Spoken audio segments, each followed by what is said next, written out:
आज का हमारे सामने जो सब्जेक्ट है अफ़गानिस्तान और भारत के आगे जो समस्याएं हैं उसके बारे में श्री चंद्रशेखर जी ने आज के व्याख्याता है। उनका परिचय देने से पहले थोड़ा सब्जेक्ट के ऊपर बोलता हूँ कि अफ़गानिस्तान और उसमें उसी की वजह से आने वाली समस्याएं हमारे लिए, हिंदुस्तान के लिए कोई नई बात नहीं है। अहद तंजावर से तहत पेशावर का जो हिंदुस्तान था और है, उसने अफ़गानिस्तान से बहुत सारी आपत्तियां झेली है और उसका डट के मुकाबला करके अपना सिविलाइजेशन सेव किया है। मोहम्मद ऑफ गजनवी जो हमें सब लोगों को सोमनाथ का टेम्पल तोड़ने वाला इस ऐसा इंट्रोडक्शन उसका होता है, वहाँ से लेके मध्ययुग में पानीपत तक हमने अफ़गानियों को झेला है, तोड़ा है और वापस भी भेज दिया है। लेकिन आज का जो विषय है वो ज़रा ज़्यादा कॉम्प्लिकेटेड हो गया है आज के सदी में। इस पर प्रकाश डालने के लिए श्री चंद्रशेखर जी ने आज हमारे साथ है। चंद्रशेखर जी ने कॉरपोरेट वर्ल्ड में बहुत काम किया है और आईटी एंटरप्राइजेस एंड टेलीकम्युनिकेशंस ये इनका कोर कॉम्पिटेंस रहा है। अनेक कंपनियां जैसे सीएमसी या किंगफिशर या वाटानिया एयरलाइंस, ऐसे बड़े बड़े कंपनियों में इन्होंने अपना करियर बनाया है। मुख्य तरीके से इनका जो इस सेक्टर में या इस ट्रेड में जो पहचान है वो प्रीपेड मोबाइल का कंसेप्ट इन्होंने लाया है और e ticket for air travels का कंसेप्ट इन्होंने लाया है। ये एक बहुत इम्पॉर्टेंट बात है, हम सब लोग समझते हैं। नेने साहब की खासियत और भी है, उनको हिस्ट्री, स्पेशली मराठा हिस्ट्री में बहुत ज़्यादा इंटरेस्ट है और वो all over the world, particularly Kuwait and east region में इन्होंने बहुत सारी व्याख्यानें मराठा हिस्ट्री पे दी हुई है।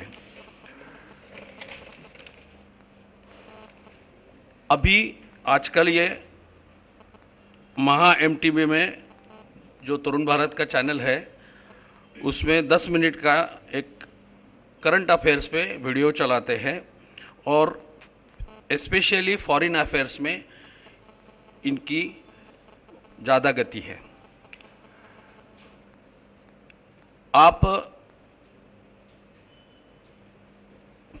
Firm believer of the continuous religion ऐसा अपना वर्णन करते हैं और कंटिन्यूसली इन्होंने ये दिखता है कि कंटिन्यूसली आपने विविध विषयों पर स्टडी किया है और उसके बारे में व्याख्यान दिए हैं।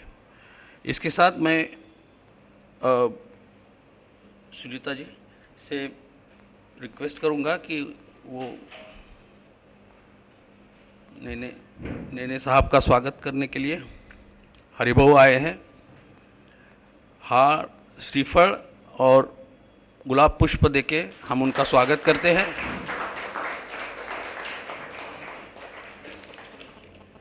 और मैं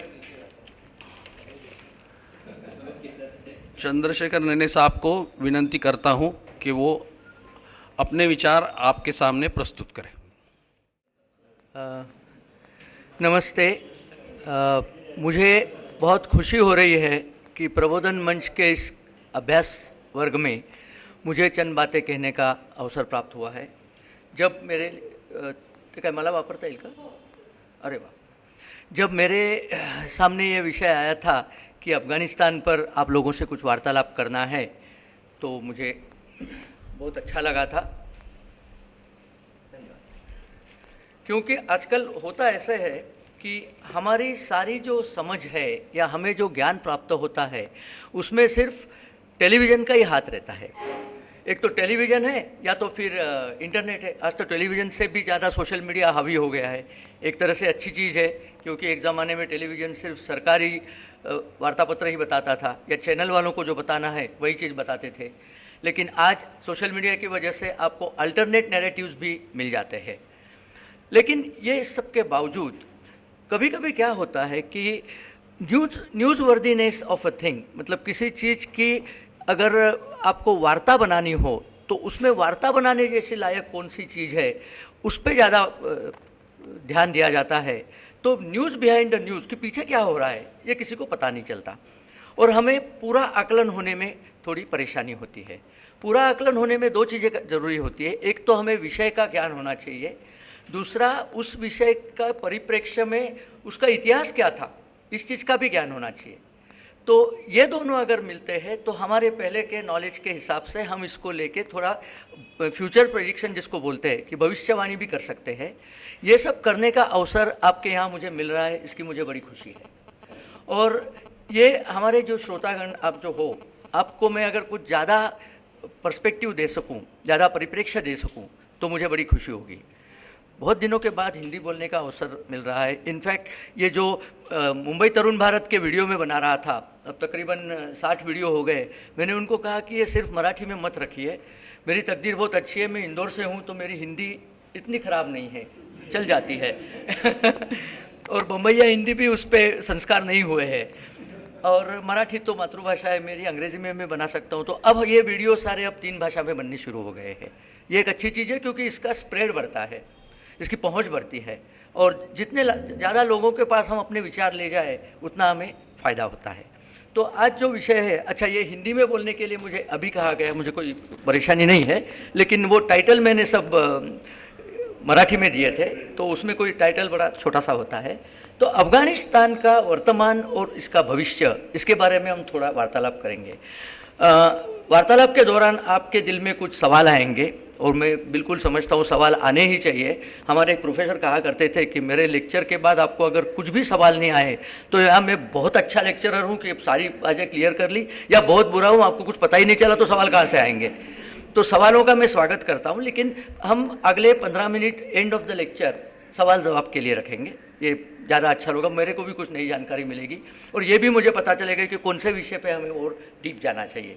तो हम इसमें अब इस सफ़र की शुरुआत करते हैं। हिंदुओं का ऐतिहासिक साम्राज्य, ये स्लाइड मैंने इसलिए डाली है कि अफ़गानिस्तान का जैसे ही उल्लेख होता है, जैसे ही अफ़गानिस्तान की बात चलती है, आजकल B.R. चोपड़ा साहब की वजह से हर बंदे को गांधारी पता है। तो अफ़गानिस्तान, गांधारी, गांधार देश, और बहुत अच्छा लगता है, महाभारत काल से अफ़गानिस्तान है। लेकिन आपको जान के ताज्जुब होगा कि अफ़गानिस्तान के बहुत से उल्लेख, अफ़गानिस्तान के बारे में बहुत सी बातें हमारे वेदों में भी लिखी गई है। हमारे वेदों की रचना जिन नदियों पे हुई, सरस्वती पे हुई, सरस्वती के किनारे हुई, वैसे ही सिंधु नदी के किनारे हुई, और सिंधु नदी का एक तबका पहले वाला जो बहता था वो अफ़गानिस्तान से ही बहता था। आज तो हमारी कांग्रेस सरकार की कृपा से सिंधु नदी हमारे पास ज़्यादा बची ही कहाँ है। मुझे सिंधु नदी देखने के लिए मैं कारगिल गया था, फिर कारगिल से मोटरसाइकिल लेके मैं दारचिक करके एक गांव गया जहाँ पे एक ब्रिज है, वो ब्रिज के उस तरफ पीओके है, इस तरफ भारत है, बीच में सिंधु नदी है। तो उसके पानी को स्पर्श करने की तमन्ना वैसे पूरी है। वैसे लेह में भी मिलती थी लेकिन वहाँ पे मिलती, लेकिन ये सिंधु जब भारत में थी तब इसके तीरों पे जो हमने किनारों पे वेदों की रचना हुई, उसके बाद में उसके भी पहले 2 और नदियों का उल्लेख आता है। एक नदी का उल्लेख आता है अमू दरिया, जिसको आज अमू दरिया बोलते हैं। दरिया ये फारसी शब्द है, दरिया का मतलब नदी है, दरिया का मतलब समंदर नहीं है। दरिया है सिंध, जो पाकिस्तान के लोग जो बोलते हैं ना, क्योंकि उर्दू फारसी के ही नाजायज और संतान है एक तरह से, तो दरिया है सिंध मतलब सिंधु नदी, सिंध से जो नदी बहती है। तो अमू दरिया ये जो नदी है, ये अफ़गानिस्तान के भी ऊपर नॉर्थ में जो नदी बहती है उसको अमू नाम बोलते हैं, उसको ऑक्सस भी बोलते हैं। ऑक्सस था, हमारे यहाँ कुछ अक्षुष ऐसे नाम उसका वेदों में दिया गया है। तो ये हमारी सीमा थी उस समय। ये नदी की सीमा नेचुरल सीमा होती है, नेचर की सीमाएं होती है। तो अमू दरिया से हमारा हिंदुस्तान प्रारंभ होता था दक्षिण की तरफ। तो ये नदियाँ वहाँ बहती थी, तो उसके उल्लेख वेदों में है। लेकिन महाभारत से भी पहले रामायण में अफगानिस्तान का किस तरह से उल्लेख मिलता है। हमें राम लक्ष्मण तो पता होते, इनके लड़कों का क्या हाल है। राम के लड़के भी पता होते, थैंक्स टू रामानंद सागर कि लव और कुश दोनों थे। तो लव ने जो नगरी की स्थापना की थी उसको लाहौर बोलते, जो हमने खो दिया। कुश ने जो नगर बनाया था उसको कसूर बोलते हैं। अमृतसर और लाहौर के बीच में 15 किलोमीटर पे जो है वो कसूर नगर है, वो कुश ने बनाया था। लेकिन सिंध नदी के पूर्व की तरफ भरत के जो दो पुत्र थे, एक का नाम था तक्ष, दूसरे का नाम था पुष्कर। तो तक्षशिला ये पूर्वी किनारे पे थी और पुष्करावती ये पश्चिमी किनारे पे थी। आज भी ये दोनों शहर मौजूद है। तक्षशिला तो जैसे कि तैसा मौजूद है क्योंकि पाकिस्तान में चला गया है। पाकिस्तान को उससे फॉरेन एक्सचेंज मिलता है क्योंकि काफ़ी टूरिस्ट वहाँ आते हैं, इसके लिए तक्षशिला तो मौजूद है। लेकिन उस किनारे पे जो पुष्करावती नगरी थी वो एक ज़माने में गांधार की राजधानी थी। ये बहुत इम्पॉर्टेंट दो वजहों से है। एक तो पुष्करावती में उत्खनन हुआ है और वहाँ से काफ़ी चीज़ें मिली है। मैं आपको क्या मिली है चीज़ें उसका भी आपको एक मुआयना कराता हूँ। पहले तो इनकी जगह देखो कहाँ पर है। ये सिंधु नदी बह रही है, ये तक्षशिला, मैं मिल जाता हूँ। ये तक्षशिला है और ये है Pushkaravati on the other side of the river बीच में से जाती है। अब ये दोनों आज जिस जगह वो पुराने उन्होंने दिए के देश यहाँ पे है वो सब बताया, उस समय के देशों का नाम दिया है रामायण की तरफ। रामायण तो आप जानते हैं महाभारत से कम 800 साल पुराना है, तो ये उसके भी पहले ये चीज़ पती। अब ये चीज़ आज के दिन में जहाँ है उसको पाकिस्तान का नॉर्थ वेस्ट फ्रंटियर प्रोविंस पहले कहते थे, उत्तर पश्चिमी सीमावर्ती प्रांत, और आज उनका नाम है खैबर पख्तूनख्वा। अब इसमें पख्तून ये जो शब्द है ये दरी और पश्तू भाषा में शब्द है, इसका मतलब पठान होता है, और ख्वा का मतलब होता है भूमि।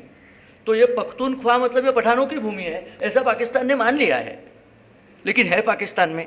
अब पठानों को में जो भी थोड़ा बहुत हिस्ट्री जानते हैं और जो बात कर सकते हैं इस पे, उनको पता है कि गांधार की जो पहली राजधानी थी वो पुष्करावती थी। वो पुष्करावती कहाँ है? पाकिस्तान में।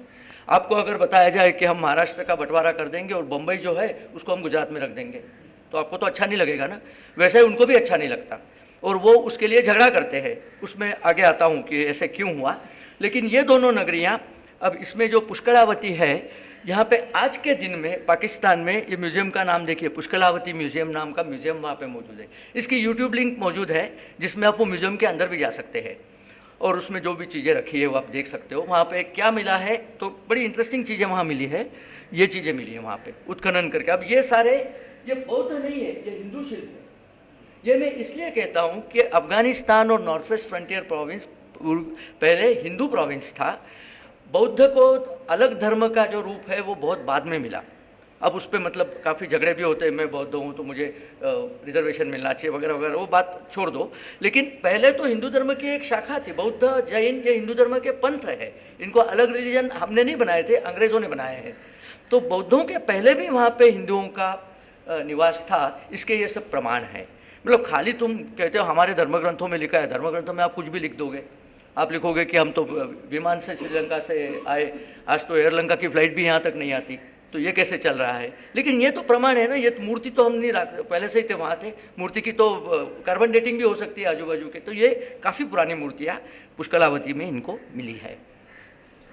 अब जब बात चलती है अफगानिस्तान और धर्म और पुराने अफगानिस्तान का वैभव, तो बामियान की बात हमेशा आती है। अब ये बामियान क्या चीज़ है? बामियान का ये जो बुद्ध है ना, ये जब बामियान का बुद्ध पुतला स्टेचू मौजूद था तब का फोटो है। वो बाद में एक बिल्कुल घटिया दर्ज के तालिबानी लोगों ने इसको तोड़ दिया। लेकिन जब ये मौजूद, इसकी ऊंचाई 175 फीट है भाई, काफ़ी ऊंचा स्टैचू है। और इतने ऊंचे स्टैचू को पूरा सोने के वस्त्रों से आभूषित करके और इसमें हीरे जड़ित रत्नों में इसको लगाया था। ओपन है, इसको गेट नहीं है, इसका मतलब इतनी समृद्धि थी अफगानिस्तान में कि सोना चांदी और जेवरात ये सब आप ओपन में 175 फीट ऊंचे मूर्ति पे लगा सकते हो। आज भी हम नहीं लगा पाते। ये तब ऐसी बात थी इनकी। और ये सब इन्होंने किया था। ये इसलिए किया था कि बामियान की जो लोकेशन है, ये पुराना रेशिम मार्ग जिसको कहते हैं, कि चीन से जो व्यापार चलता था, खाली हमारा नहीं, चीन से ईरान और यूरोप की तरफ जो व्यापार जाता था, ज़्यादा से ज़्यादा वहाँ से सिल्क जाता था, इसके लिए उसको सिल्क रूट कहते हैं।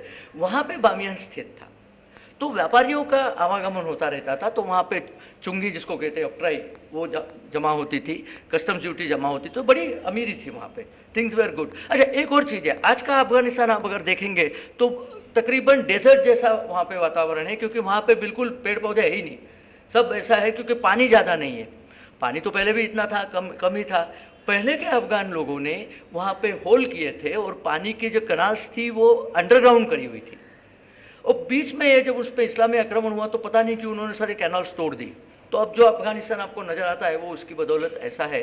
तो एक गरीब मुल्क हो गया अफगानिस्तान, दुनिया का सबसे गरीब मुल्क कह लो। तो ये जो बामियान का बुद्ध था, इसको तोड़ने के बाद ये हो गया। ये एक्चुअली यहाँ बुद्ध था, ये पहला वाला है, ये बाद में ये है अफगानिस्तान का भविष्य, खाली पूरा। इतने कमीने लोग हैं कि ये इतनी अच्छी विरासत उनके पास थी। इसके एक मैं एग्जांपल देता हूँ। मैं जब इस्तांबुल गया था तो वहाँ पे आया सोफाया करके एक बहुत बड़ी मस्जिद है, लेकिन वो शुरुआत उसकी सोफाया चर्च नाम से हुई थी। बहुत बड़ा चर्च था, आया सोफाया जिसको कहते हैं। तो आज भी, आज की बात अलग है, उस समय वहाँ पे $35 एंट्रेंस फी थी और तुर्की लोग उससे बहुत पैसा कमाते थे। अब इसको तो वो चर्च था, वो मुसलमानों ने आके उसको मस्जिद बना दी। मस्जिद बनाने के बाद कहा कि चलो यहाँ प्रार्थना की जाए। जब 1924 में वहाँ पे केमाल पाशा का राज आया तो उसने कहा कि ये मस्जिद बहुत है अपने यहाँ, इसकी मस्जिद का वो प्रार्थना वगैरह यहाँ कुछ नहीं होगी, इसको टूरिस्ट स्पॉट बनाओ, पैसे मिलेंगे। अब इन कम्युनियों के पास ये टूरिस्ट स्पॉट था तो उन्होंने उसका क्या बना दिया, देखो ऐसे गधे लोग वहाँ पे राज करते हैं। तो ये बामियान के पुतले डाल दिया। अब तो एक पैसा नहीं। जापान ने इनको बताया था, क्योंकि जापान भी बुद्धिस्ट कंट्री है, उन्होंने कहा हम अपने खर्चे से इसको काट के घर ले जाते हैं, आप टेंशन मत लो। लेकिन फिर तोड़ने का मज़ा नहीं आएगा ना, तो तोड़ेंगे तो हम ही। अच्छा, आपने ये सुना होगा अफजल खान जब यहाँ आया था तो उसकी जो तोहफे नहीं, ओहदे होते थे, तो एक ओहदा था बुत शिकन। फारसी में बुत का मतलब मूर्ति, शिकन मतलब तोड़ना। तो मूर्ति तोड़ने वाला ये बड़ा महान नेता था, ऐसे बताया गया था। अब ये बुद्ध जो शब्द है ये अफगानिस्तान में बना। अफगानिस्तान में जब बौद्ध धर्म का प्रचलन था अशोका के बाद में, अशोका और उसके बाद में 5वीं या 6वीं शती में यूएनत्संग जब चाइना वापस गया था तो उसने ये बामियान का उल्लेख किया है। उसमें वर्णन किया है कि कैसे सोने चांदी की जरूरत से लदा हुआ इतना बड़ा स्टैचू है, दूर से नज़र आ जाता है चमक, क्योंकि सोने की चमक तो दूर से नज़र आ जाती है। तो उस समय जो किया था उन्होंने, तो वहाँ पे तो बहुत बुद्ध की मूर्तियाँ थी। अब ये तोड़ने चले तो भाई क्या तोड़ रहे हो, तो बुद्ध को तोड़ रहे हो, उसका नाम बना बुद्ध। तो बुद्ध से शब्द बना बुद्ध, तो बुद्ध मतलब सारी मूर्तियों को बुद्ध कहने लगे। तो इसके लिए ये शब्द भी इन्होंने दिया है, उसका तोड़ने का प्रोग्राम भी इन्होंने ही किया है। मैं शिकागो में गया था, तो शिकागो के एक आर्ट गैलरी का म्यूजियम है बड़ा भारी, तो वहाँ पे मैंने एक छोटी बुद्ध की प्रतिमा देखी थी, बहुत क्यूट, जिसको क्यूट ये शब्द एकदम आता है, बहुत सुंदर काले पत्थर में तराशा गया बुद्ध का था। वो 3री सदी का था, 3rd सेंचुरी बुद्धा, ऐसा उसका नाम लिखा है। मतलब, और ये आया कहाँ से, तो अफगानिस्तान से। तो स्टोरी ये है कि अफगानिस्तान में वहाँ पे कनिष्क का राज था। वो कनिष्क ने बुद्ध धर्म स्वीकार कर लिया और उसने अपने बुद्धिस्ट सब जो भिक्षु थे उनको बोला, भाई आपका बुद्ध दिखता कैसे था? उनका हमको नहीं पता कैसे दिखता था, क्योंकि हमारे यहाँ तो उसकी मूर्तियाँ बनाई नहीं जाती। अब वो कनिष्क का कोई मुस्लिम तो था ही नहीं। उसने कहा क्यों नहीं बनाई जाती, बनाओ। उसने लगा दिया। अब गवर्नमेंट की ऑर्डर आ गई तो बनाने बैठ गए। अब मॉडल कहाँ से लाए? तो मॉडल जो लोग लाए वो अफगानिस्तान में एक और चीज़ हुई थी। जब अलेक्जेंडर ने भारत पे हमला किया था, वापस जाते समय उसके कुछ सिपाही अफगानिस्तान में ही बस गए थे, क्योंकि उस समय अफगानिस्तान बड़ा हरा भरा फला फूला मुल्क था। तो उन्होंने वहाँ पे बस गए। उन्होंने उसका नाम रखा था, ग्रीक पुराणों में उसका नाम बैक्ट्रिया आता है, ग्रीक इतिहास में बैक्ट्रिया बोलते हैं उसको। तो ये बैक्ट्रिया में रह गए। अब उनके जो बेटे थे, उनके बेटे बेटियाँ पोते पोतियाँ, वो तो ग्रीक दिखते थे। तो वो अभी भी अफगानिस्तान में एक नूरिस्तान करके जो जगह है, वहाँ पे जो कॉलोनी थी, अब उसको मुस्लिम बना दिया बाद में, वो छोड़ो, लेकिन वो ग्रीक फेस था। अब इनको मॉडल वही मिला। तो पहले बुद्ध का जो फेस है वो ग्रीक फेस है, एकदम शार्प नोज है, छोटी ऐसी, और घुंघराले बाल है। हमारे यहाँ किसी के घुंघराले बाल होते नहीं है। और वस्त्र प्रावरण सारे ग्रीक वस्त्र प्रावरण है। तो पता ये फैशन पड़ गई कि बुद्ध तो ऐसे ही दिखता होगा। अब बुद्ध ने कभी ग्रीक लोगों को देखा ही नहीं था। बुद्ध तो बिहार से था, बिहार में किसी भी की नाक ऐसी नहीं होती, सबके ऐसे नाक होते हैं, हमें पता है, that is our genetic marker. लेकिन बुद्ध बना ग्रीक, और ग्रीक से एक छोटी सी बात बताता हूँ, थोड़ा लंबा चलेगा लेक्चर, चलेगा ना, क्योंकि इंटरेस्टिंग बातें हैं। मैं जब कारगिल से मोटरसाइकिल लेके गया था तो दार्चिक नाम के विलेज में गया था। दार्चिक, देर आर 3 विलेजेस, वहाँ 3 छोटे गांव हैं जिनको रेड आर्यन गांव बोलते हैं। ये जो अलेक्जेंडर के लोग थे उनमें से कुछ अभी भी गाँवों में बसे हुए हैं, और ये अलग है, उनकी सारी रोटी बेटी का जो व्यवहार होता है वो अपने ही अंदर होता है। तो उनकी जेनेटिक मार्कर अभी भी मौजूद है, वो मिक्सअप नहीं हुए हैं। तो दार्चिक में गया था तो वहाँ के लोगों से मैं मिला, उनसे काफ़ी बातें की, उनकी चेहरे देखी, उनके फ़ोटो लिए। मेरे को बाद में जाके स्टडी भी करना था, वो बाद में मेरे से हुआ नहीं है। लेकिन ये उनकी वो जो मैसिडोनियन जीन्स है, जब अलेक्जेंडर चला था वही जीन्स वहाँ चलते हैं। और उन्होंने बताया, मैंने कन्फर्म किया, तुर्क लोग रहते थे। तुर्कों का आक्रमण बड़े पहले से हुआ है, मतलब हजरत मोहम्मद से बहुत पहले से तुर्कों का आक्रमण हुआ है।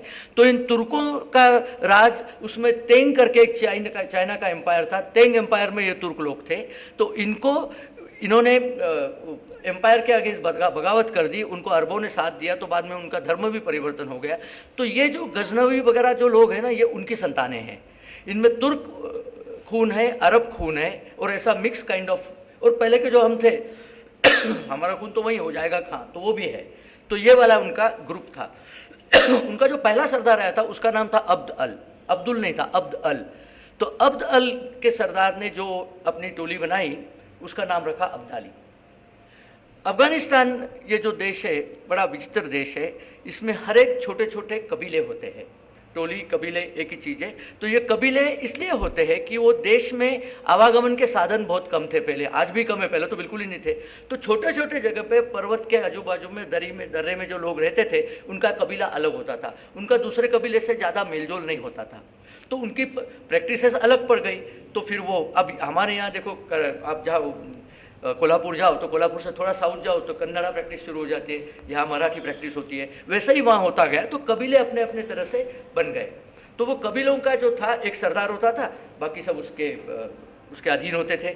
और सरदार कैसे बनता था, 2 ही थे, या तो आपका बाप सरदार हो या आपने किसी सरदार का गला काटा हो, दूसरा रास्ता सरदार बनने का था नहीं। तो इसका मतलब जो सरदार बनेगा या तो उसने अच्छे बच्चे पैदा करने हैं या ये देखना है कि अपना गला कटे नहीं, ये वाली सिस्टम है उनकी। तो ऐसे सिस्टम में हमारे महान अमेरिकी लोगों ने डेमोक्रेसी लाने की सोची थी, उस पर मैं बाद में आऊँगा। तो इनका जो अब्दाली था, अब ये अब्दाली, अहमद शाह अब्दाली हमको तो सबको पता ही है। तो इसने, ये नादिर शाह का नौकर था, गुलाम था, नौकर प्रॉपर। नादिर शाह का जब खून हुआ तो वहाँ से भाग निकला, चतुर था, तो उसने ये सारे गिरोहों को बांध लिया एक साथ में, एक सूत्र में बांधा। और उसने मॉडर्न अफगानिस्तान की नींव उसने रखी। 1747 की बात है, 200 साल पहले, हमारे स्वतंत्रता 200 साल पहले। तो उसने कहा कि मैं अपना कुछ नाम लेना चाहता हूँ। तो उसका खुद का नाम रखा दुर्रा अल दुर्रान। पश्तू भाषा में दुर्रा का मतलब है मोती। तो मोतियों में से मैं एक मोती हूँ, उसको मोतियों की चाह होगी, पता नहीं। तो फिर उसने कहा कि यार अपनी जो टोली है, अपना गिरोह है, उसका नाम ही दुरानी रख देते हैं। तो उसके बाद से वो अब्दाली नाम बदल के दुरानी हो गया। लेकिन आप मराठों के सारे इसमें देखोगे कि गिलचा ये शब्द आता है। लड़ाई किससे हुई पानीपत में? मराठे आणि गिलचे लढले प्राणपती वगैरह वगैरह, पानीपती। तर this Ghilcha is a corruption of the real word which is Ghilzai. अब गिलझाई, तुरुकझाई, अचकझाई, बराकझाई, ये सब कबीलों के नाम हैं। तो मैंने कहा ये झाई क्या चीज़ है? बड़ी सिंपल चीज़ है। दरी भाषा में झाई का मतलब है गिरोह। तो बराक नाम जो था, बराक ये उर्दू फारसी शब्द है, बराक का मतलब बिजली। एक बराक नाम का मिसाइल भी इजराइल ने हमको दिया है, क्योंकि हिब्रू में भी बराक ही है उसको। बराक मीन्स बिजली, बराक ओबामा वही बिजली। तो मतलब हिब्रू से वो अरबी में भी गया है शब्द, फारसी में भी आया। तो बराकझाई, बराक ने जो अपनी टोली बनाई उसका नाम बराकझाई लगा। तो ये सारे झाई लोग हैं एक से। हामिद कारजाई का नाम ऐसे पता चलता है कि कार नाम की टोली का वो सदस्य था गिरोह का, तो इसलिए इसका सरनेम था। अब ये अब्दाली की लड़ाई हुई भाऊ साहेब पेशवा से। यहाँ 2 चीज़ें मुझे आपको बतानी है। एक तो सारों की मान्यता है कि पानीपत की लड़ाई 14 जनवरी 1761 में हम हार गए, मराठे हार गए। लेकिन मराठे वो छोटी लड़ाई हारे थे, युद्ध जीते थे। क्यों जीते थे? कि इसके पहले भारत के ऊपर सारे आक्रमण सिर्फ नॉर्थ वेस्ट, वायव्य, इसी दिशा से हुए थे। Abdali is the last successful attack on India. Bharat के ऊपर सबसे आखिरी यशस्वी आक्रमण अब्दाली का था। मराठों ने उसकी इतनी पीठ तोड़ दी, इतनी उनकी हालत कर दी, उसके बाद से वो कभी भी सक्सेसफुली आ नहीं। उसके बाद वो 2 बार आया था, ऐसे नहीं कि वो आया ही नहीं, लेकिन मार खा के चला गया, उसको कुछ हाथ नहीं लगा। तो इसका मतलब उसके बाद का नॉर्थ वेस्ट का आक्रमण था, 48 का पाकिस्तान का आक्रमण, उसके बाद में नॉर्थ वेस्ट वो सब 71, 65 सारे वॉर सारे हमने जीते हुए हैं। इसका मतलब वो मराठों ने जो सील कर दिया उसके बाद से वहाँ पे नहीं आया। शेजवलकर जी ने अपने इतिहास की पुस्तक में एक बहुत अच्छा वाक्य लिखा है कि 1947 में उन्होंने लिखा कि आज का जो भारत बना हुआ है, विभाजित भारत, वो सारा भारत जहाँ पे मराठों के घोड़ों की टापें मौजूद थी, वो भारत हमारा है। जहाँ मराठे नहीं पहुँच सके वो भारत हमारा नहीं। जैसे ढाका में मराठी गए नहीं तो ढाका हमारे पास नहीं है, कलकत्ता में गए थे तो कलकत्ता हमारे पास है, इस तरह से। तो भाऊ साहेब पेशवा ने ये एश्योर कर दिया खुद का बलिदान देके और 1 लाख मराठों का बलिदान देके कि अब वहाँ से आक्रमण नहीं होगा। लेकिन इन्होंने एक लेटर लिखा था, अब्दाली ने उनको कहा था, यार मेरी राजधानी कंधार है। Kandahar was a province of the Mughals, Mughal province को सूबा कहते थे, 24 सूबे थे मुगल राज में। तो अब्दाली ने कहा कि आप ये कंधार और काबुल का सूबा हमें दे दो, और हमारा आपसे कोई झगड़ा ही नहीं है, आप वहाँ मौजूद रहो, हम वहाँ मौजूद रहे। भाऊ साहब लिखते हैं कि कंदाहार जो सदियों से मुगलों को पास में, मतलब हिंदुस्तान के पास में है, वो हम इनको क्यों दे। लेकिन यहाँ एक याद है कि मराठों को कंदाहार से एक पाई नहीं मिलती थी। ऐसे नहीं था कि मराठे वहाँ जाके भी अपनी चौथ वसूल करके ले आए। लेकिन राष्ट्र जो होता है, राष्ट्र का टुकड़ा कोई तोड़े तो हम रुकेंगे थोड़ी, मराठे तो कभी नहीं रुकेंगे। तो ये झगड़ा इसलिए हुआ था। उस समय अगर कहते, मनमोहन सिंह जैसे कह देते थे कि नेहरू जैसे कह रहे, अरे ले लो यार, चलो छोड़ो, झगड़ा मत करते, लेट अस हैव पीस, झगड़ा नहीं करना, तो कोई झगड़ा ही नहीं था, तो पानीपत भी नहीं होता था, कंधार चला जाता। वो वैसे भी कंधार कहाँ हमारे पास है, वो कंधार रख के करना भी क्या है, बैरन लैंड है सब। ये विचार नहीं था। ये गजनी जो था, मोहम्मद गजनी, ये कंधार के बाजू में ही गजनी सिटी, अभी मैप आएगा उसमें पता चलेगा। तो ये मराठों का योगदान है। आज का हिंदुस्तान पूरा जो है स्वतंत्र हिंदुस्तान, ये मराठों की देन है। ये सारे हिंदुस्तान में मैं जाके कहता हूँ, और साउथ के लोगों को तो और ज़्यादा कहता हूँ कि तुम लोगों का धर्म टिका रहा, क्योंकि मुगलों के सारे वार हमने अपने पीठ पे झेले और यहाँ से उनको आगे नहीं बढ़ने दिया, इसलिए तुम साले बचे रहे, वरना तुम्हारा भी वही होता जो यूपी में हुआ है। इसकी मतलब ये मैं अपनी खुद की बड़प्पन नहीं बता रहा हूँ, लेकिन वस्तुस्थिति विश्लेषण कर रहा हूँ कि ये चीज़ मराठों ने क्या दिया, तो मराठों ने ये दिया, हिंदुस्तान की बाउंड्रीज डिसाइड कर ली। आज का हिंदुस्तान मराठों की देन है। ये आज का अफगानिस्तान है। अब यहाँ पे 1-2 चीजें मेरे को आपको दिखानी है। ये क्वेटा जो है ना, क्वेटा का सबसे पहला उल्लेख कहाँ आया था, वक्त सिनेमा, बहुत लोगों ने वक्त देखा होगा, हाँ बहुत लोगों ने वक्त सिनेमा तो फिल्म तो देखी होगी। वहाँ पे वो शुरुआत क्वेटा में होती है, क्योंकि उस समय भूचाल क्वेटा में आया था एक्चुअल में। अब स्टोरी में भूचाल जरूरी था तो वो क्वेटा में लेके गए, लेकिन इसका जो एक्चुअल प्रोनाउंसिएशन है वो क्वेटा है, क्वेटा। अगर आप पाकिस्तानियों से, उससे बलूच लोगों से सुनेंगे, मैं बलूच लोगों से काफ़ी मिला हूँ, तो क्वेटा कहते हैं। तो ये क्वेटा में बलूच भी है, अफगान भी है। आज की स्थिति है बलूचिस्तान में 60% तो अफगानी भरे पड़े, पठान भरे पड़े। तो ये क्वेटा को, ये वाली बहुत, एक मिनट पहले दिखाता हूँ फिर वहाँ जाके। ये कंधार है, ये Kandahar is old capital of Abdali. तो अफगानिस्तान की जो मॉडर्न अफगानिस्तान की कैपिटल कंधार है, और तालिबान की भी कैपिटल कंधार ही है। ये कंधार हुई, और इसके ऊपर यहाँ पे आप जाओगे तो यहाँ पे गजनी आपको जो बनी हुई है, इसके ऊपर गजनी मिलेगा। एक काबुल यहाँ पे है, इसके बीच में यहाँ गजनी है। तो गजनी से मोहम्मद गजनी आया था, उसके आगे थोड़ा घोर करके वहाँ से मोहम्मद घोरी आया था। लाइन लग गई सबकी, सब ने आके हिंदुस्तान को काफ़ी तरह से लूटा पीटा था। लेकिन ये अफगानिस्तान का जो नॉर्थ बॉर्डर है, ये यहाँ पे वो अमू दरिया नदी वगैरह जो बता रहा था, वो ये नॉर्थ बॉर्डर पे चलती है। और आप देखो अफगानिस्तान में कौन से देश चिपके हुए हैं। इधर तो ईरान है, वेस्टर्न साइड में ये ये तुर्कमेनिस्तान है, ये सबसे बड़ा है। उज्बेकिस्तान है, ये ताजिकिस्तान छोटा है। इसको याद रखना, इसकी कोई बाद में इसका आएगा उन्हें। उज्बेकिस्तान जहाँ से बाबर आया हमारे पास, ये सब बाबर मरा कहाँ पे, तो बाबर मरा काबुल में। उसकी जो मजार है, मरने के बाद जो उसको रखते हैं ना, तो वो काबुल में है। और एक छोटी सी स्टोरी उसके बारे में बहुत सही है कि हमारे प्रतिभा रानड़े के हस्बैंड फिरोज रानड़े, पंडरीनाथ रानड़े, वो जब काबुल में थे तो उन्होंने कहा हमें बाबर की मजार देखनी है। तो उनका असिस्टेंट एक दिन बोला कि चलो दिखा देते हैं, आप इतना खैर हो। तो बड़ी टूटी फूटी कोई सी मजार है। तो उन्होंने कहा ये ऐसी रखी है तुमने मजार? तो इन्होंने कहा भाई बाबर आपका कोई दादा पोता लगता था, आपका कौन था बाबर? हमारे यहाँ तो वो बाहर से उज्बेकिस्तान से आया था, उसने हमें पीटा लूटा, तो हम इसकी थोड़ी ना, ये तो मज़ार है इसलिए हमने नहीं तोड़ी, नेचर तोड़ रहा है तो बढ़िया चल रहा है। और आप जाके तो बड़े बड़े मकबरे बना के रखे, पता नहीं कैसे लोग हो आप, ऐसे उसने हमें सुनाया था। ये हमारी देश की जो दुर्दशा बनाई हुई है इतने सालों के एजुकेशन से, ये इस तरह के हम समझ में नहीं पाते कि हमारे अपमान चिन्ह कौन से और हमारे मान चिन्ह कौन से, उन मज़ारों में क्या करना है, लेकिन ये आपको बताना था। तो ये जो देश है, ये उज्बेकिस्तान, ताजिकिस्तान, सब ये रशियन एम्पायर के देश थे। एक ज़माने में रशिया के अंकित देश हुआ करते थे। तो अंग्रेज़ों ने ये देखा था कि हिंदुस्तान का साम्राज्य, उसको जो ब्रिटिश इंडिया जो कहते थे, वो अंग्रेज़ों का साम्राज्य था। तो उन्होंने कहा था इसको धोखा कहाँ से हो सकता है, इसको डेंजर कहाँ से, इस पर आक्रमण कहाँ से हो सकते हैं। अब एक साम्राज्य पे कोई टटपुंजिया तो आक्रमण करेगा नहीं, तो श्रीलंका से तो आक्रमण होने से रहा, श्रीलंका वैसे साम्राज्य में ही था। राइट साइड में मतलब पूरब में चाइनीज एम्पायर इज देयर, ये इसके ऊपर इस तरफ सारा चाइना है, ऊपर ये रशिया है, रूसी एम्पायर था, इधर ईरान पर्शियन एम्पायर था। तो इन जगहों से खुद को बचाने के लिए बीच में कोई न्यूट्रल कंट्री रखी जाती है। तो अफगानिस्तान ऐसी न्यूट्रल कंट्री थी। एक्चुअली अफगानिस्तान तो अंग्रेज जीतना चाहते थे, 3 लड़ाइयाँ करी अंग्रेजों ने अफगानिस्तान जाके, बड़े जोर शोर से गए थे। पहली तो उन्होंने जीत ली जैसे तैसे, जीतने के बाद जब ये काबुल में पहुंचे तो अफगानों ने बोला अरे आप तो जीत गए, बहुत बढ़िया, लेकिन वापस कैसे जाओगे, जैसे आए वैसे वापस जाएंगे। इतिहास गवाह है कि 20,000 सैनिक गए थे, एक ही वापस आया बताने के लिए कि बाकी सब मर गए। उसके बाद से वो बिल्कुल मतलब सीधे हो गए अंग्रेज, लेकिन अंग्रेज बड़े चतुर थे। उन्होंने ये सब के बाद में किया, ये उन्होंने कहा कि वो एक अमीर को बोला कि यार तेरे को हम राज पे रखते हैं अफगानिस्तान के, उसका नाम मैं भूल रहा हूँ, लेकिन एक ट्रीटी बना लेते हैं। वो ट्रीटी इस तरह से कुछ बनाई, जो जिसने बनाई 1893 में मॉर्टिमर ड्यूरेंट नाम के एक अंग्रेजी अफसर ने बनाई, वो जनरल नहीं था, अफसर था। तो उसने कहा कि 2670 किलोमीटर की एक लाइन खींच दी यहाँ पे शायद अभी दिखाई नहीं, दूसरे पिक्चर में दिखाऊंगा, उसको ड्यूरेंट लाइन कहते हैं। इस टाइप की कुछ लाइन है, उस लाइन के नीचे वाला पोर्शन होगा इंडिया का, ऊपर वाला तुम्हारा। उसने लिख दिया। हाँ, पठान आज भी ड्यूरेंट लाइन को एक नहीं मानते, क्योंकि ड्यूरेंट लाइन के साउथ में जो है, दक्षिण में जो है, वो पाकिस्तान का खैबर पख्तूनख्वा है, वहाँ तो पठान ही रहते। उन्होंने कहा तू लाइन जितनी भी खींच ले, हमने थोड़ी ना मानना है, हम तो ऊपर नीचे करते ही रहेंगे, और वो आज भी करते रहते। पाकिस्तान बड़े चाव से तालिबान को अपना फ्रेंड कहता है। मुल्ला बरादर ने आते ही बोल दिया कि ड्यूरेंट लाइन को मैं नहीं मानता।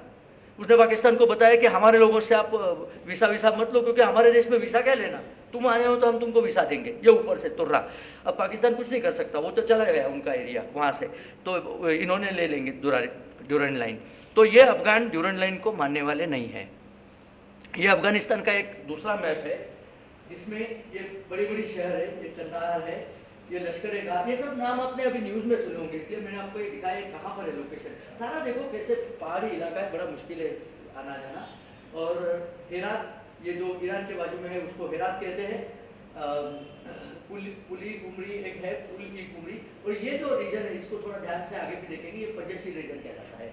पंजशीर रीजन में काफ़ी इंटरेस्टिंग चीज़ें हो रही है। ये जो ये काबुल है ना, उसके बिल्कुल 100 किलोमीटर ऊपर पंजशीर है। तो अभी इससे हम थोड़ा आगे चलेंगे। पहले यहाँ पे अभी ये अफगानिस्तान ऐसा है जिस पे 79 में रूस ने आक्रमण कर दिया। रूस अफगानिस्तान के अंदर घुस गया, फिर उसने अपने कम्युनिस्ट लोगों को वहाँ रखा। रूस से अमेरिका का झगड़ा था, तो अमेरिका ने कहा इनसे लड़ने के लिए हम रिलीजन का कार्ड इस्तेमाल करेंगे, तो मुजाहिदीन फोर्स बनाया। मुजाहिदीन शब्द जो अरबी में शब्द बड़े आसान है, मुझे थोड़ी अरबी फारसी आती है, इसलिए मैं कह सकता हूँ कि 3 अक्षर होते हैं, 3 व्यंजन लेके उनके वर्ब्स बनते हैं। जिहाद इज़ ए वर्ब, जिहाद में धर्म के लिए मारकाट करना, ये जिहाद है। अब जिहाद जो करता है उसको बोलते हैं मजिहाद। मुजाहिद मतलब जिहाद, वो मुजाहिद का प्लूरल है मुजाहिदीन, तो मुजाहिदीन मतलब जिहादी कट्टर धर्म योद्धा, वो मुजाहिदीन फौज है। तो मुजाहिदीनों को उन्होंने भेजा, और अमेरिका ने भेजा, वाया पाकिस्तान भेजा। दोस्त भी ऐसा चुना, इतना घटिया दोस्त चुना कि उसने अमेरिका को ही लूट लिया। तो जितने भी पैसे आते थे पाकिस्तान के जरिए अफगानिस्तान जाते थे, तो जनरल जियाउल हक का राज था उस समय, उसने आधे अपने पास रख लिए, आधे अपने दोस्तों को दे दिए, और ऊपर जो है मुजाहिदीनों को कुछ ज़्यादा पैसे दिए नहीं। फिर उसने बुलाया ओसामा बिन लादेन को। ओसामा बिन लादेन अरब से आते समय बहुत सारा पैसा ले आया, तो उस पैसे से वो लड़ाई लड़ी गई, और लड़ाई इन्होंने जीत ली। रूस को खदेड़ दिया इन्होंने। रूस ने जाते समय नजीबुल्ला करके अपने कम्युनिस्ट अफगान था, उसको राज पे रख दिया। इन्होंने 3 साल में तालिबानों ने मिलकर नजीबुल्ला को हरा दिया। मुजाहिदीन, तालिबान, कुछ भी नाम के लो। अब शब्द आता है तालिबान, जो पहली बार अभी आया है। तालिबान शब्द जो है वो अरबी शब्द है तालिब। तालिब का मतलब है स्टूडेंट। किस चीज़ का स्टूडेंट? तो कट्टर इस्लाम का स्टूडेंट। अब आपको तो पता है इस्लाम में लड़कियों को पढ़ने की आज़ादी नहीं है। तालिब का मतलब स्टूडेंट, तालिब का जो अनेक वचन है वो अरबी में है तय्यलु, लेकिन फारसी में उसका अनेक वचन पड़ता है तालिबान। तो इन्होंने लगा तालिबान शब्द अच्छा है, वजन है इसमें, तो इन्होंने तालिबान शब्द रख लिया खुद को। और चूंकि लड़कियां पढ़ती नहीं है, तालिबान में एक भी लड़की आपको मिलेगी नहीं, सारे जेंट्स, ऑल जेंट्स फोर्स है वो। और करते क्या है, मारकाट करते, दूसरा कुछ नहीं करते। पढ़ते क्या है, मारकाट कैसे की जाए, दूसरा कुछ इनको आता नहीं। मदरसों में पढ़ते हैं, पाकिस्तान की बॉर्डर पे बहुत सारे मदरसे लगा दिए, वहाँ पे लोगों को ट्रेन किया, सुसाइड बॉम्बर कैसे बनते हैं ये सब करके उनको भेजा। और इस तरह से जाके इन्होंने 96 में पूरे अफगानिस्तान में खुद का राज बना दिया। और इतना क्रूर राज था कि सारों को इसका मतलब इतना डेंजर पड़ा कि सारे विश्व ने सोचा कि यार इनको राज पे नहीं रखना चाहिए। फिर भी चल जाता था। अगर ओसामा बिन लादेन उनको और उकसाता नहीं, कहता आपको अमेरिका को मारेंगे, यहाँ तक तो अपन ले आए, अब अमेरिका को ही ठोकते हैं। क्योंकि अमेरिका ने गल्फ वॉर के टाइम पे हमारे पवित्र अरब भूमि पे अपने अंग्रेज लोग ला के रखे हैं, वहाँ पे लड़कियाँ हाफ पैंट में ड्राइविंग करती है, तो हमारे पूरे देश को बर्बाद कर दिया। ये कारण था। तो 9/11 का ईजाद किया, 9/11 से जाके अमेरिका का वर्ल्ड ट्रेड टावर फोड़ दिया। 11 सितंबर 2001 को 9/11 हुआ। 9 सितंबर को इन्होंने अफगानिस्तान में इनका एकमात्र जो बचा था शत्रु अहमद शाह मसूद, जो पंजशीर में था, वो आगे आएगा उसका रेफरेंस, उसको पहले मारा, धोखे से मारा। 2 रिपोर्टर को भेजा, वो रिपोर्टर उसका इंटरव्यू लेने गए थे, अरब थे, लेकिन वो बेल्जियम से आए थे, अपने कैमरे में बॉम्ब लेकर रख के गए थे, बम उड़ा के उसको मार दिया। एक रिपोर्टर भी मर गया, और उस रिपोर्टर को तो इसके सेवकों ने ही मार डाला। और इसको इंडियन हॉस्पिटल ले जा रहे थे, Ahmad Shah Masood was the friend of India, इसको इंडियन हॉस्पिटल ले जा रहे थे, वो बीच में बेचारा मर गया। उसका 12 साल का लड़का उस समय था, उसका नाम भी अहमद शाह है, जो आज 20 साल हो गए तो 32 साल का हो गया, जो आज पंजशीर में लड़ाई लड़ रहा है। बिल्कुल हिंदी फिल्म की स्टोरी है कि मेरे बाप के मरने का बदला मैं लूँगा, वो चल रहा है अभी भी स्टोरी। इसमें आगे बताता हूँ। अब 96 में जब 2001 में जब 9/11 हुआ, तब अमेरिका एकदम सडनली जग गया। अरे यार ये क्या भूत तैयार कर दिया, ये कहाँ है ओसामा, कहाँ किया इसने, तो अफगानिस्तान में किया, चलो अफगानिस्तान को मारते। वहाँ भी अकल नहीं इस्तेमाल करी कि इनको मारने वाले थे मोहम्मद अट्टा जो था अरेबिया से, और बाकी 3 थे पाकिस्तान से। अगर मारना था तो पाकिस्तान को मारते, तो जाके बेचारे अफगानों को मारा। अच्छा, उस समय भी क्या किया उन्होंने, कहा कि हेवी बॉम्बिंग करते हैं, क्योंकि अफगानिस्तान को डोंगर पर्वत और दर्रे जो होते हैं, वहाँ पे तो नॉर्मल फोर्स तो जा नहीं सकती, बॉम्बिंग ही करनी पड़ती है। तो मुशर्रफ उस समय पाकिस्तान में राज में था, तो मुशर्रफ ने कहा कि बॉस ये मुजाहिदीन को हेल्प करने 11,000 तो पाकिस्तान के सैनिक वहाँ पे है, वो मेरा सामान भी है, तो मैं पहले उसको निकाल लूँ, फिर आपने जो चाहे बम मारो। इन्होंने उस पर विश्वास कर लिया, बड़े भोले बनते हैं अमेरिकन, विश्वास कर लिया। इसने क्या करा, वो 11,000 के बदले 30,000 तालिबानी वापस ले आया पाकिस्तान में। ओसामा बिन को पालकी में बिठा के पाकिस्तान में ले आए और छुपा के रख दिया। अब इन्होंने जाके बड़े बम गिराए, वो बम में मरे बेचारे अफगान नागरिक।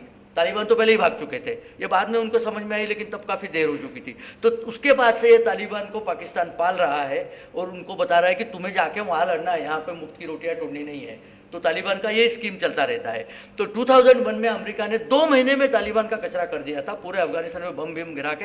बाद में उन्होंने कहा कि ये तो साले बाद में भी बना लेंगे, 9/11 जैसे और प्लॉट करेंगे, तो यहाँ पे एक बढ़िया सी डेमोक्रेसी ले आते हैं। तो ये बढ़िया सी डेमोक्रेसी करके ये जो खटारा सिस्टम बनाई थी इन्होंने, इसमें ये सब इनको मिले, जो अशरफ गनी, क्या एक के बाद एक माशाल्लाह लोग हैं। ये अपनी जेब भरने के अलावा इन्होंने कुछ नहीं किया। ये हमिद करजाई जो बड़ा टोपी लगा के घूमता फिरता है, दुनिया भर में भीख मांगते फिर रहा था उस समय, हमिद करजाई। ये यूनोकाइल करके एक कंपनी थी अमेरिका की, अमेरिकन कंपनी का एम्प्लॉय था, अमेरिका से इसको ग्रीन कार्ड भी था उस समय। और इसने कहा था कि अफगानिस्तान को मैं अमेरिका की झोली में डाल दूंगा, ये इसका प्रोग्राम था। और फिर उसने कहा इसके बदले में मुझे क्या मिलेगा, वो प्रेसिडेंट ऑफ अफगानिस्तान की सैलरी क्या खोटे सिक्के मिलते हैं, उसको भी फायदा नहीं। तो उन्होंने कहा यार देखो अपन इतनी अभी आर्मी वहाँ लगा के रखी है ना, उस आर्मी के सारे ट्रांसपोर्ट के कॉन्ट्रैक्ट तू ले। तो ये उससे डॉलर्स कमाए जा रहा था। यही स्कीम है सबका, सब ने अमेरिका से पैसा कमाना है। रूलिंग तो करना ही नहीं है, क्योंकि रूलिंग करना तो पश्तूनवली में आता ही नहीं, वो तो कबीले के प्रमुख करेंगे, उनको पूछता कौन है इनको। तो ये स्कीम वहाँ चल रही थी, पूरे 20 साल यही चीज़ चली। 2001 से लेके 2020 तक ये चीज़ चली कि अफगानिस्तान को लूटते रहो। लूटने में सारे शामिल थे, अफगान रूलर्स शामिल थे, तालिबान के लोग शामिल थे, इवन US जनरल्स वहाँ जो थे, जो भी पोस्टिंग पे आता था थैली भर भर के ले जाता था। क्योंकि सबसे बड़ी चीज़ अफगानिस्तान में जो है, अफगानिस्तान का एक ही एक्सपोर्ट काम का है। वहाँ क्या होता है, केसर, पिस्ता और बादाम, वो तो खा जाते हैं। और होती है अफीम, वो दुनिया को बेचते हैं। That is the business of Afghanistan. 400 खरब 400 अरब डॉलर्स का बिजनेस है सालाना, 4 बिलियन डॉलर्स का बिजनेस है अफीम का। और तालिबान ने अब ये निकाला है फतवा कि उसमें से 25% टैक्स तालिबान को मिलेगा, बाकी तुम अपने अपने बांट लो, जो करना है दुनिया का जो करना है करो, मेरे को तो ये पैसे मिलने चाहिए। तो ये चीज़ आज अफगानिस्तान में हो रही है। तो अमरीकी जनरल जो वहाँ थे, देयर इज़ नो गारंटी कि वो क्लीन थे, सब पैसे बना के गए। और इसका एक उन्होंने कहा था कि तालिबान को कहा यार तुम्हारा राज आ जाएगा वो तो ठीक है, लेकिन मेरे बिजनेस का क्या होगा। उसने कहा हम आपको प्रोटेक्ट करेंगे, आप क्या दोगे। तो कहा मैं सब सामान छोड़ रहा हूँ, वो ले लो। तो ये जो मिले हैं ना हेलीकॉप्टर वगैरह, उसमें मैं बाद में आऊँगा, ये सब इसके बहाने मिले। अच्छा, ये हमारे दूसरे महान महात्मा गांधी एक हुए, पंडित नेहरू दूसरे हुए, और तीसरे हुए जो बाइडन, बिल्कुल नमूना है उसका, मैं आऊँगा। ये जो बाइडन ने 14 अप्रैल को उसने घोषणा कर दी कि हम अपनी फौज वापस ला रहे हैं। तब तालिबान का ये जो लाल बिल्कुल दिख रहा है ना, ये तालिबान के पास इलाके थे। 15 अगस्त, 13 अप्रैल, मई, जून, जुलाई, अगस्त, 4 महीने में ये हो गया हाल, सारे भाग गए। अब सारे लोग पूछते हैं कि इतने जल्दी इतनी बड़ी सेना कैसे हार गई। अब ये इतनी बड़ी जो सेना थी, ये कहते हैं 3 लाख की सेना थी। इनके जो लीडर्स थे तालिबान के, ये एक बंदा है हैबतुल्ला अखुंद, इसकी जो अखुंजाई ट्राइब का है ये, इसलिए इसका सरनेम अखुंद है। ये is the supreme leader of Taliban, लेकिन आजकल कोई इसको देखा नहीं है, शायद इन्होंने उसको कभी तमाम कर दिया होगा, कोई दिखाते नहीं इसको, नहीं तो सुप्रीम लीडर तो दिखना चाहिए। आजकल ये दिखता है मुल्ला बरादर। मुल्ला बरादर ये आज के तालिबान का लीडर है, ये राष्ट्रपति बनने वाला है। ये जाके बैठा है काबुल में कि अब मेरे को राष्ट्रपति के लिए चुनो। और इसका निकाला किसने ढूंढ के, तो डोनाल्ड ट्रंप ने। अब बहुत डोनाल्ड ट्रंप को गालियां मिल रही है कि तुम अफगानिस्तान से अपनी सेना वापस बुलाने का, तो उनका ही प्रावधान था। डोनाल्ड ट्रंप ने क्लियर बताया है, मैं कोई ट्रंप का पक्षपाती हूं ऐसी बात नहीं है, लेकिन फैक्ट्स जो है वो आपके सामने रखना चाहता हूं। डोनाल्ड ट्रंप ने क्लियर बताया कि आप हमारे लोगों को तबाह नहीं करोगे, हम हमारे सारे लोगों को ले आएंगे, उसके बाद में आर्मी आएगी। और उसने अभी परसों इंटरव्यू में उसका सुन रहा था, उसने कहा ये बरादर से मैंने बात की और मैंने बरादर को बताया अगर एक भी अमेरिकन को कुछ भी नुकसान हुआ तो इतने बम डालेंगे अफगानिस्तान की, पहले के बम तो कुछ ही नहीं, पूरा तहस नहस कर देंगे। और बरादर को बताया तेरी विलेज भी मेरे को पता है, तेरा पिन कोड पता है मेरे को, वहाँ पे जाके मैं विलेज को पूरा मिटा दूंगा, एक बचेगा नहीं तेरे वहाँ पे, तो समझ जा। अब ये बरादर को चुना क्यों, ये 8 साल पाकिस्तान की जेल में था, ये अपने को पता नहीं रहता, तो ये पाकिस्तान का दुश्मन है, इसलिए ट्रंप ने इसको चुना था। ये तालिबान होने के बावजूद पाकिस्तान के दोस्त तालिबान है, पाकिस्तान के दुश्मन तालिबान है। चूंकि मुल्ला बरादर दुश्मन तालिबान है, हमने भी इससे जाके कतार बातें की है। एस जयशंकर जब कतार गए थे तो इसी से बात करी थी कि भैया तू कश्मीर में तो कुछ नहीं करने वाला। इसने बताया ऐसे है कि कश्मीर इंडिया का इंटीग्रल पार्ट है, अविभाज्य भाग है, वहाँ मैं कुछ नहीं करने वाला, मुझे अफगानिस्तान में जो मारने हैं बहुत है, वहाँ पे वहीं मारूंगा मैं लोगों को, कश्मीर में मैं जाऊँगा नहीं। ऐसे उसने आश्वासन दिया। उसने कहा तुम अफगानिस्तान में मत आना, मैं वहाँ नहीं जाऊँगा। अभी कुछ दिनों पहले हफीज़ सईद जो है टेररिस्ट वहाँ का, वो गया था इसको मिलने, हफीज़ सईद गया था, मसूद अजहर गया था, दोनों इसको मिलने गए कि यार अब तो भेजना, लड़ा के वहाँ पे कश्मीर में लड़ाई करनी है। इसने कहा मेरा कश्मीर से क्या लेना देना, तुमको करनी है तुम करो, तुम में तो दम है नहीं, तुम सारे हमारे कंधे पे रख के तो बंदूक चलाओगे, मेरा उससे कोई झगड़ा नहीं है, इंडिया का इंटीग्रल पार्ट है। तो ये मुंह लटका के वापस आ गए। ये मुल्ला बरादर की आज की स्टोरी है, कल क्या कहेगा पता नहीं। Taliban is the most unpredictable people on the earth, आज कुछ कहेंगे कल कुछ कहेंगे। इन्होंने जो एग्रीमेंट की थी अमेरिकनों से कि भाई तुम फौज निकालो, अच्छा क्यों निकाली फौज, ट्रंप ने यह बताया कि हर साल हम 42 अरब डॉलर खर्च कर रहे थे इस तटपुंजिया मुल्क के लिए। अब क्यों करना है, मतलब हमारे साले, हमको क्या लेना देना है इनसे, हम फौज निकाल लेंगे, इसलिए फौज निकाली। वो कोई गलत नहीं था, फौज निकाली, वो पहले फौज निकाली, ये सबसे बड़ी गलती हुई है। अब फौज निकाल के बाद में बोलोगे कि तालिबान ने गारंटी दी है हमारी सुरक्षा की, तो देखो क्या सुरक्षा मिल रही है। कल कितने सारे तो वीडियो आए कि वेस्टर्न लोगों को तालिबान मार पीट रहे हैं, क्योंकि उनको कोई सुरक्षा नहीं देनी। अच्छा आपके पास अब तो फौज है नहीं डंडा मारने को, वो कहेंगे है कहाँ तेरी फौज, तू तो फौज लेके चला गया। दुनिया का सबसे बड़ा अमेरिकन आर्मी बेस था बागराम में, काबुल से 10 किलोमीटर नॉर्थ में। वो बागराम बेस को बंद करके रातों रात भाग गए, ऐसे कभी किसी ने किया नहीं है। मिडनाइट में बेस को बंद किया, बिजली बंद कर दी और निकल चले गए। तो आपकी ताकत ही आपने निकाल ली ना। उसके बाद तालिबान झुंड से काबुल में घुस गए, काबुल की लड़ाई में एक भी गोली नहीं चली, काबुल उनको गिफ्ट दिया गया कि भाई ले ले तू काबुल पे आ जा, वो बंदूक मारेगा फिर मकान गिरेंगे, फिर रहेंगे कहाँ पे, तो मकान को वैसे इंटैक्ट रखो। उसके बाद में श्रीमान बाइडन जो थे, उनको लोगों ने पूछा, यार तुम ये जो कर रहे हैं इससे तो भागने की नौबत आ जाएगी। जैसे साइगॉन में 1975 में आए थे, साइगॉन में ये हुआ था कि साउथ वियतनाम में इनको हरा दिया तो इनको भागना पड़ा। तो ये हेलीकॉप्टर, ये जो है ना, ये हेलीकॉप्टर साइगॉन एम्बासी के छत पे लाए थे और वहाँ से ये लोगों को उठा के रेस्क्यू किया था। उसको पूछा कहीं साइगॉन तो नहीं होगा, हो ही नहीं सकता साइगॉन, हमने इतनी बढ़िया प्लानिंग की है। और 3 दिन के बाद ये हुआ, ये काबुल की एम्बेसी ऊपर हेलीकॉप्टर मंडरा रहा है। काबुल के एम्बेसी स्टाफ को हेलीकॉप्टर से निकालना पड़ा। तभी लोगों को पता चला ये बिल्कुल घटिया आदमी है, झूठ बोलता है बाइडन, इसमें कोई बोलने में इसमें सेंस नहीं है। अच्छा, झूठ भी बोलता है वो, 2 मिनट के लिए कुछ बोलता ही नहीं, क्योंकि उसका दिमाग छुट्टी पे चला जाता है। अभी ये सीरियस प्रॉब्लम हो गई है। वो कहते हैं इसकी पहले टेस्ट कराओ डॉक्टर से कि बंदा ठीक भी है या पागल हो चुका है। बंदा पागल ही हो चुका है, उसको राष्ट्रपति बना के रखा है, कभी एक दिन बटन दबा दिया तो सारे मिसाइल चला देगा, इस टाइप का वो बाइडन बना पड़ा है। तो अब कारजाई विमानतल काबुल एयरपोर्ट पे क्या, अब इसके बाद में क्या हुआ, नहीं इसके पहले मैं आपको वो अफगानी सेना क्यों हारी, इसके पहले मैं आपको रीजंस बता दूं। सबसे पहली गलती यह है कि आपके सिविल स्टाफ को लाने के पहले आप अपनी आर्मी वापस ले आए, मतलब आपके पास पावर बची।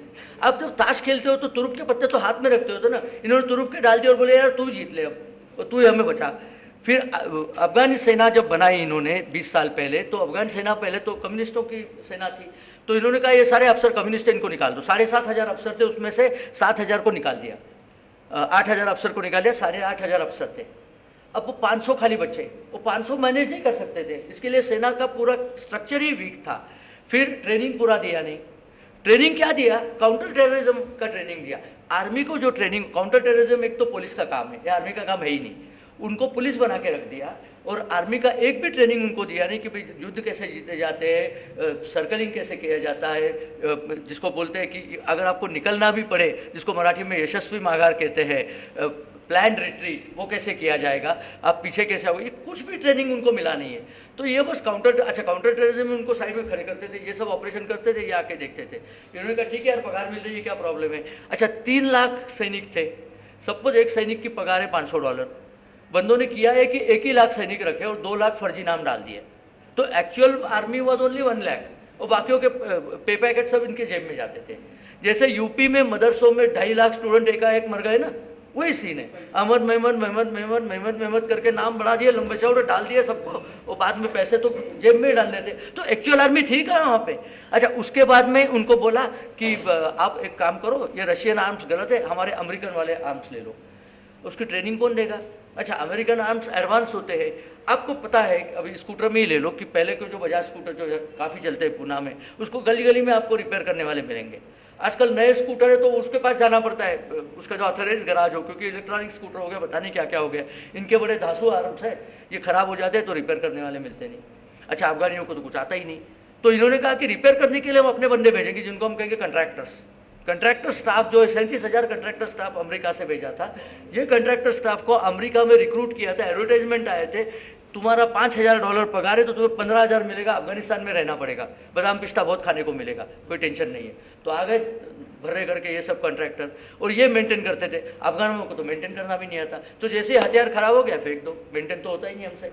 इसके बाद में जब तालिबान का फोर्स बढ़ा तो ये सारे सैनिकों ने देखा कि यार हमारे बॉसेस तो भागने वाले में है। इनका जो बॉस था अशरफ घनी, वो थैलियों में डॉलर भर के, look at the bloody guts of this idiot, थैलियों में डॉलर भर के हेलीकॉप्टर में बैठा, चलो भागते हुए, हेलीकॉप्टर उड़े नहीं, उड़े 2 थैली डाल दे, बहुत ज़्यादा वेट हो गया तो 2 थैली डाल दी और उड़ गए। ये एक्चुअल की स्टोरीज है सारी, मैं मतलब मनगढ़ंत कहानियाँ नहीं सुना रहा हूँ। वो जाके पहले गया वहाँ पे ताजिकिस्तान गया, वो ताजिकिस्तान उन्होंने बोला तेरे को नहीं लेना, तू ताजिक है नहीं, वो तू बिल्कुल गलत आदमी है, तू यहाँ आई मत। तो वैसे हेलीकॉप्टर लेके बाद में ये दुबई गया और आज के दिन में दुबई में बैठा हुआ है। दूसरा था अब्दुल्ला, वो कतार भाग गया, वो भी पैसे वैसे लेके। एक ही इनमें बंदा सही था, अमरुल्ला साले, वो कहीं भागा नहीं, वो ताजिक था, इसके लिए वो पंजशीर चला गया चुपके से। और वो अभी उसने कहा कि हमारे संविधान में लिखा है कि जब राष्ट्रपति नहीं हो, सीईओ नहीं, राष्ट्रपति मतलब वो अशरफ घनी, और सीईओ वो अब्दुल्ला, ये दोनों अपोजिशन में थे, दोनों को ले लिया था। सीईओ है, दोनों नहीं हो तो I am the acting president. तो उसने कहा अफगान गवर्नमेंट का तो मैं रिप्रेजेंटेटिव हूँ। तो उसने एक बड़ी अच्छी चीज़ करी, अफगान गवर्नमेंट का रिप्रेजेंटेटिव है, अफगानिस्तान के रिजर्व बैंक में $10 अरब थे, $10 बिलियन। उसने एक साइन मार दिया, उसने कहा इसको अमेरिका में रख दो, ये तालिबान के हाथ नहीं लगे, और अमेरिका ने उसको सील कर दिया है। उसने कहा अब ये इनके जो भी फंड्स है सारे फंड फ्रीज कर दिए हैं।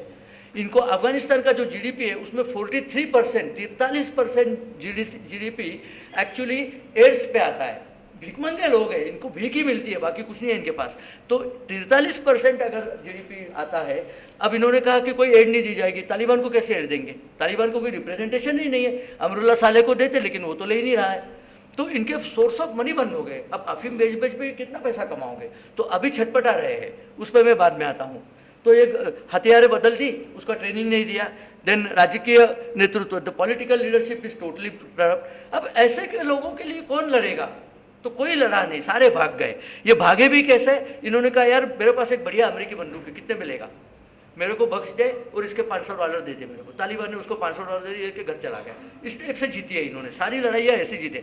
अफगानों ने एक ही लड़ाई लड़के जीती, वो थी पानीपत। उसके बाद में मार ही खाई है इन्होंने। या तो इन्होंने बदमाशी करी है, झूठ बोला है, और कुछ इनके पास में कोई ब्रेवरी वगैरह कोई सीन है नहीं। जब ये ज़्यादा होते हैं तो अगले को पीट देता है, कम होते हैं तो भाग जाते हैं, ये इनकी स्टाइल है। और अमेरिका, अब सबसे बड़ी चीज़ तो ये अमेरिका पे भरोसा कैसे किया जाए। ये मैंने मराठी में एक तंज डाला था कि अमेरिका जागतिक शक्ति है, वर्ल्ड पावर है, वो आगतिक शक्ति है। It's a very desperate power no. इनके पास पावर बची नहीं है, खाली नाम बचा है। ये वाली अमेरिका है। अब काबुल पे, और मैंने एक्चुअली एक वीडियो MTV पे बनाया, ये America is not a world power. That video become very popular. In fact that video had got 70,000 views. मैं भी सकते में आ गया कि मराठी वीडियो के इतने व्यूज कहाँ से मिले, और वो भी वैचारिक वीडियो को। तो उसके 2 घंटे के बाद ये हुआ, तो मैंने तुरंत दूसरे दिन वीडियो बनाया। मैंने कहा मेरे को पता नहीं था मैं वीडियो बनाऊंगा और इमीडिएटली उसका प्रत्यंतर आ जाएगा कि अमेरिका सुपर पावर इतनी घटिया हो गई है कि अमेरिकी सोल्जर्स को भी मार रहे हैं बगैर किसी डर के।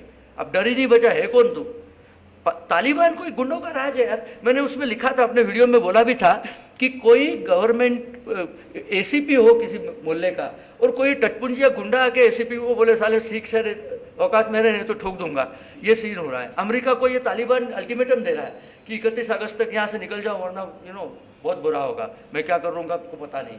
और ये बाइडन बोल रहा है यार वो कोऑपरेट कर रहे हैं, उनसे उनकी बात सुन लो। इतना घटिया प्रेसिडेंट है ये, पंडित नेहरू से भी घटिया है। एनीवे, तो काबुल एयरपोर्ट पे बम गिराए गए। अब तालिबान कहता क्या है कि ये बम हमने थोड़ी गिराए भाई, ये बम तो गिराए उन्होंने। किन्होंने गिराए? आईसिस ने। आईसिस तो तुम्हारे यहाँ है नहीं, तुम्हारे यहाँ आईसिस कहाँ से आ गया? तो फिर कहते नहीं ये आईसिस के है। अब ये के क्या है? के का मतलब आईसिस खुरासान है। आईसिस आप सबको पता है कि मिडिल ईस्ट की संतान है, इराक में इसका जन्म हुआ और वहाँ पे लड़ते हैं वो।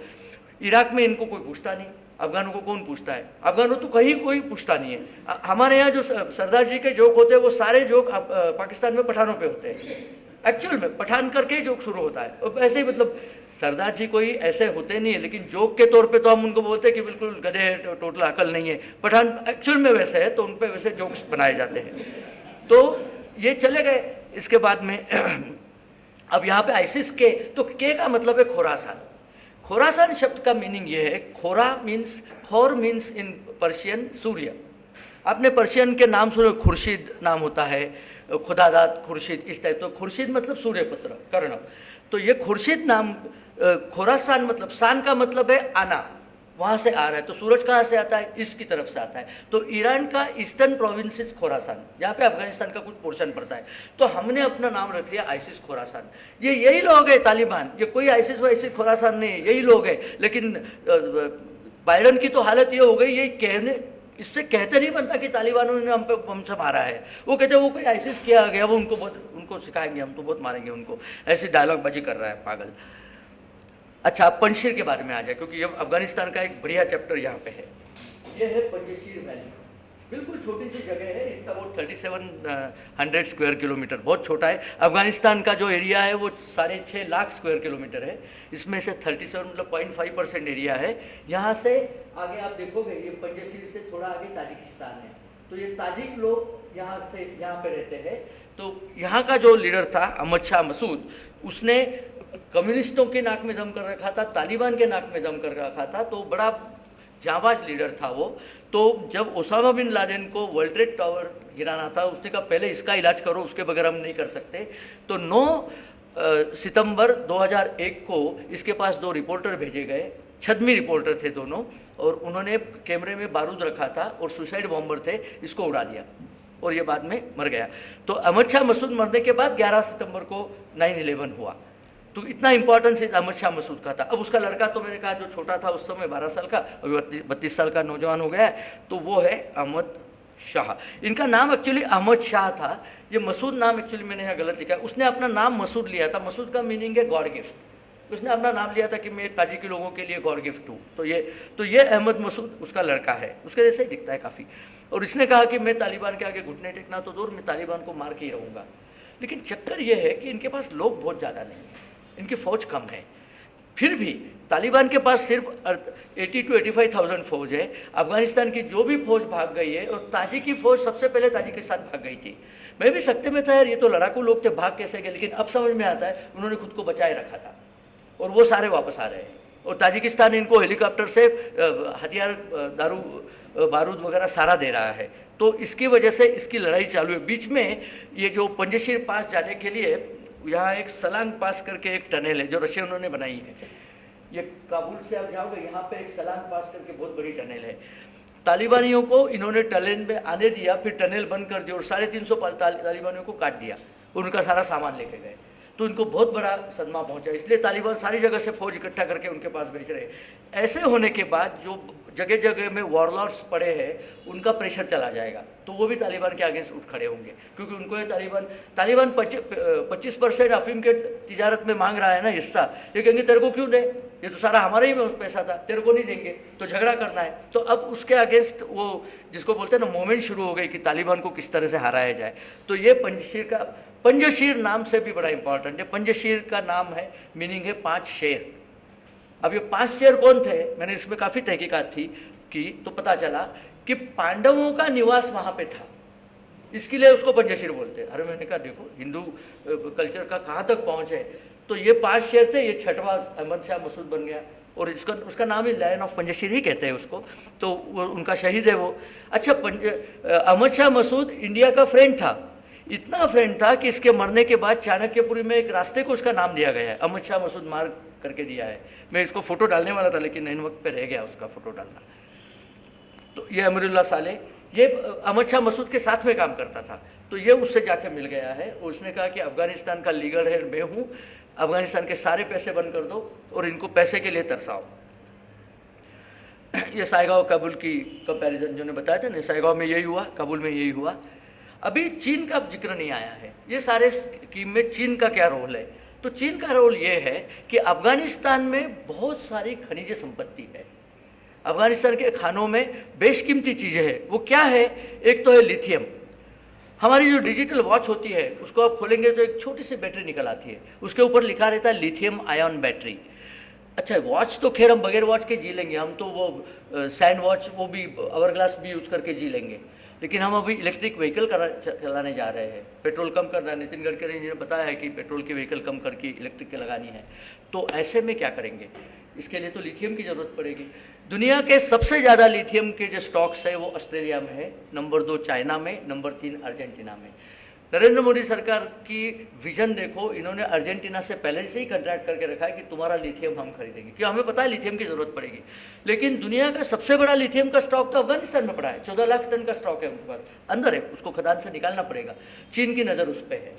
तो चीन के ने ये कहा है इसमें क्या क्या मिलता है। पंजशीर में एमरल्ड, पांचू जिसको हम कहते हैं, द ग्रीन रत्न, वो उसमें दुनिया का सबसे बेस्ट एमरल्ड वहाँ पे मिलता है। ये लैपिस लाजुली जो चीज़ है ना, आपने अगर इजिप्शियन गॉड गॉडेसेस के पुतले देखे हो तो उसमें वो नीले कलर का रत्न आँख में लगाते हैं, that is called Lapis lazuli.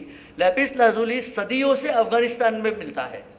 कितने सदियों से, 4,500 साल पहले वहाँ से लैपिस लाजुली लेते थे, खंबायत में आके उसका पॉलिशिंग होता था और वहाँ से वो इजिप्ट भेजा जाता था, तब जाके वो वहाँ पे इजिप्शियन मॉन्यूमेंट में लगा है, तब से ये बिजनेस चालू है। तो लैपिस लाजुली का गोल्ड की माइंस है, बहुत इंपॉर्टेंट है कि 100 अब्ज डॉलर कीमत का तेल है वहाँ पे। उस करना है उसको, अब करने के लिए कोई जाता है उसको ऐसा गला काट देते हैं, तो काम कैसे करेंगे। तो चाइना को क्या चाहिए, चाइना ने कॉपर का वहाँ पे जो एक बड़ा माइन है, आईमेक करके एक माइन है, उसके राइट्स चाइना ने 2010 में ही ले रखे हैं, लेकिन काम नहीं कर सकता क्योंकि मारकाट होती रहती है। तो फिर चाइना ने तालिबान से ये कहना है कि आप हमें माइनिंग की परमिशन दो और माइनिंग के परमिशन के साथ हमें वो भी दो, सिक्योरिटी प्रोवाइड करो ताकि हम माइनिंग कर सके। ये चाइना का गेम प्लान है। अच्छा, इससे बदले में चाइना क्या देगा? चाइना दो चीज़ देगा। तालिबान को कोई रिकॉग्नाइज ही नहीं करता, चाइना का हम रिकॉग्नाइज करते हैं, हम भी वैसे नलायक है, तुम भी नलायक हो, तो लेटेस्ट रिकॉग्नाइज ईच अदर। ये तो उसने कह दिया। लेकिन इसके बाद में उन्होंने कहा कि हम आपके वहाँ एक और काम करेंगे, हम आपको पैसा देंगे, क्योंकि आज तो पैसा नहीं है। अब चाइना के पास पैसा तो बहुत है, तो हम आपको पैसा देंगे, पैसे के बदले में आप दे दो। एक और चीज़ करनी है कि चाइना ने मुसलमानों की हवा टाइट करके रखी है अपने जो शीजियांग प्रोविंस है। शीजियांग का मतलब चाइनीज में होता है न्यू टेरिटरी। ईस्टर्न तुर्किस्तान नहीं, तुर्कमेनिस्तान का इधर वाला पोर्शन वो चाइना ने हथिया लिया है। तो वहाँ पे मुसलमानों पे बहुत जुर्म हो रहे हैं। जुर्म इस कदर हो रहे हैं कि वहाँ पे वो चाइना से मेल्स लेके आते हैं, सारी मुस्लिम फीमेल को उठा के इनसे शादी करवाते हैं, कहते हैं अगली संतान होगी वो चाइनीज ही पैदा होगी, तुम्हें रखना ही नहीं यहाँ पे, नमाज पढ़ने नहीं देते, मस्जिदें गिरा देते हैं। तो वहाँ पे एक इमिट करके संगठन खड़ा हुआ है, ईटीम, ईस्ट तुर्की इस्लामिक मूवमेंट। तो वो दहशतवादी है, वो दहशतगर्द है। तो उन्होंने कहा कि इनको आप मदद नहीं करोगे, क्योंकि आपने अगर वो पहले मैप में देखा होगा, यहाँ पे ये जो वाखान कॉरिडोर जिसको बोलते हैं, ये चाइना में घुसा हुआ है। तो यहाँ से चाइना का डायरेक्ट एक्सेस है, तो टेररिस्ट भी उस डायरेक्ट एक्सेस से आ सकते हैं। तो उन टेररिस्ट को आने नहीं देना है, ये चाइना ने बता के रखा है। हाँ, तो ये एक चीज़ बतानी थी कि अमेरिका के जो वहाँ पे अटके पड़े हैं नागरिक, वो तो जा नहीं पा रहे हैं, क्योंकि बाइडन साहब ने बोल दिया कि यार अब अपने देख लो यार, अब तो कुछ नहीं होने वाला। एक काम करना, एयरपोर्ट के नज़दीक नहीं जाना, क्योंकि हमें इत्तला मिली है कि एयरपोर्ट पे बम गिरने वाले। अरे तो फिर हम घर कैसे आएंगे? क्योंकि वहाँ तो अफगानिस्तान में न शिप है, न ट्रेन है, न कुछ है, सारी तालिबान ने कवर कर रखा है। एयरपोर्ट पे जाओ मत, लेकिन हम सबको लेके आएंगे।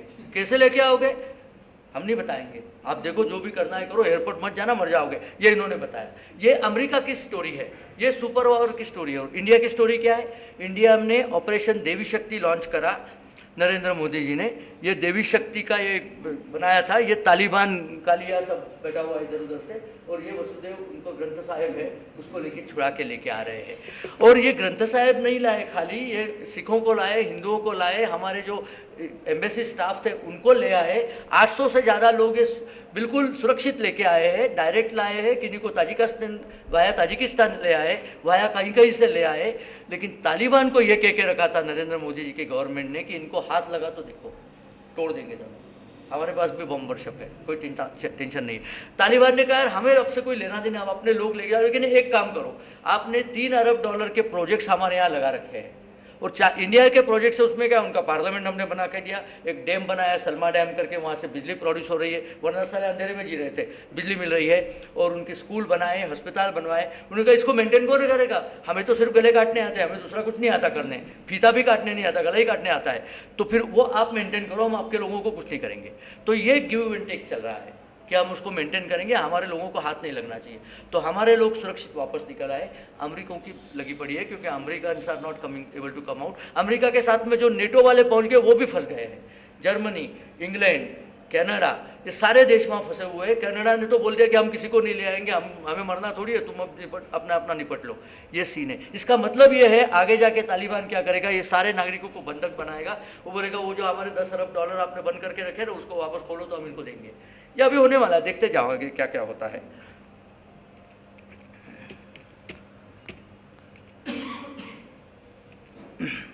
ये मैं एक्चुअली ये मैप में भूल गया था। यहाँ पे ये चाइना का एंट्री दिखाया है। ये जो वाखान कॉरिडोर है ना, यहाँ से डायरेक्ट चाइना घुस सकता है पूरा, और वो यहाँ से आके अपनी माइनिंग वगैरह एक्टिविटी करना चाहता है।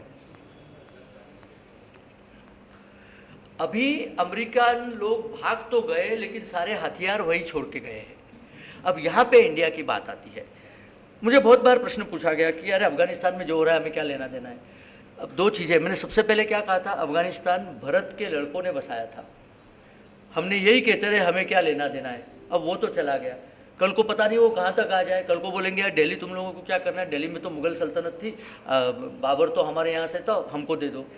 शेरशाह सूरी तो अफगानी था, उसकी सल्तनत उसका बिहार में, वो भी हमें दे दो। तो इनको आगे बढ़ने से रोकना ये बहुत ज़रूरी है। अफगानिस्तान तो हमने गंवा दिया, पाकिस्तान हमने गंवा दिया, बचे हुए हिंदुस्तान को सुरक्षित रखना है। इसके लिए इन पे बड़ी बारीकी से नज़र रखनी पड़ेगी। अब इनको क्या मिला हुआ है, इन नालायकों को ये ब्लैक हॉक मिला हुआ है। तालिबान करे 26 ब्लैक हॉक, ये अमेरिकन छोड़ के चले गए। अरे तुम जब छोड़ रहे हो, तुम वैसे तो पहले ही भाग रहे हो, सिविलियन के पहले मिलिट्री भाग रही है, लेकिन कम से कम बारूद को तो उड़ा देते। एक लाइटर लगाना था, कुछ नहीं करना था, बारूद तो वैसे ही फटता है। इन्होंने सारा इनके लिए छोड़ दिया। एक वीडियो मैंने अभी यहाँ दिखाया नहीं, वो डॉलर की थप्पियाँ सेलोफेन में लगा रैप करके छोड़ी हुई है कि पानी से भीग न जाए, कि भाई आपके लिए गिफ्ट रखी हुई है। मेरे अमेरिकी दोस्तों ने मेरे को जब ये देखा तो उन्होंने मेरे को रिक्वेस्ट किया, इसीलिए मैंने अंग्रेजी में वो बनाया। अब वो अमेरिका में चलेगा वीडियो, क्योंकि उनको भी समझना चाहिए क्या हो रहा है। तो वो कहते हैं कि हमने जो टैक्स दिया अमेरिकन गवर्नमेंट को, हम वापस मांग रहे हैं, या हमारे टैक्स के पैसे तालिबान को दे रहे हैं। ये वाला सीन है। Black hawk helicopter is one of the best helicopters in the world from the army perspective. ये ब्लैक हॉक ये तालिबान के कब्जे में आ गया है, इसको वो उड़ा रहे हैं। अमेरिकन ने कहा 26 छोड़ के गए, एक्चुअली 40 थे इनके पास, 14 हेलीकॉप्टर्स तो वो पायलट, अफगानी पायलट उठा के ताजिकिस्तान लेके गए, उनको सुरक्षित वहाँ लेके गए हैं। लेकिन 26 अभी इनके पास पड़े हुए हैं। अभी 26 इनके पास है, इसमें बारूदें होती है, सब कुछ होता है इसमें से। एंड अफगानिस्तान जैसे टेरेन में, बिकॉज वो हिल्स एंड वैलीज होते हैं, हेलीकॉप्टर बड़ा मारक सिद्ध होता है, क्योंकि ऊपर से आप देख के उनको मार सकते हो। अच्छा, पेड़ पौधे है नहीं, छुपेंगे कहाँ, सामने दिखते हैं, ठोक दो उनको।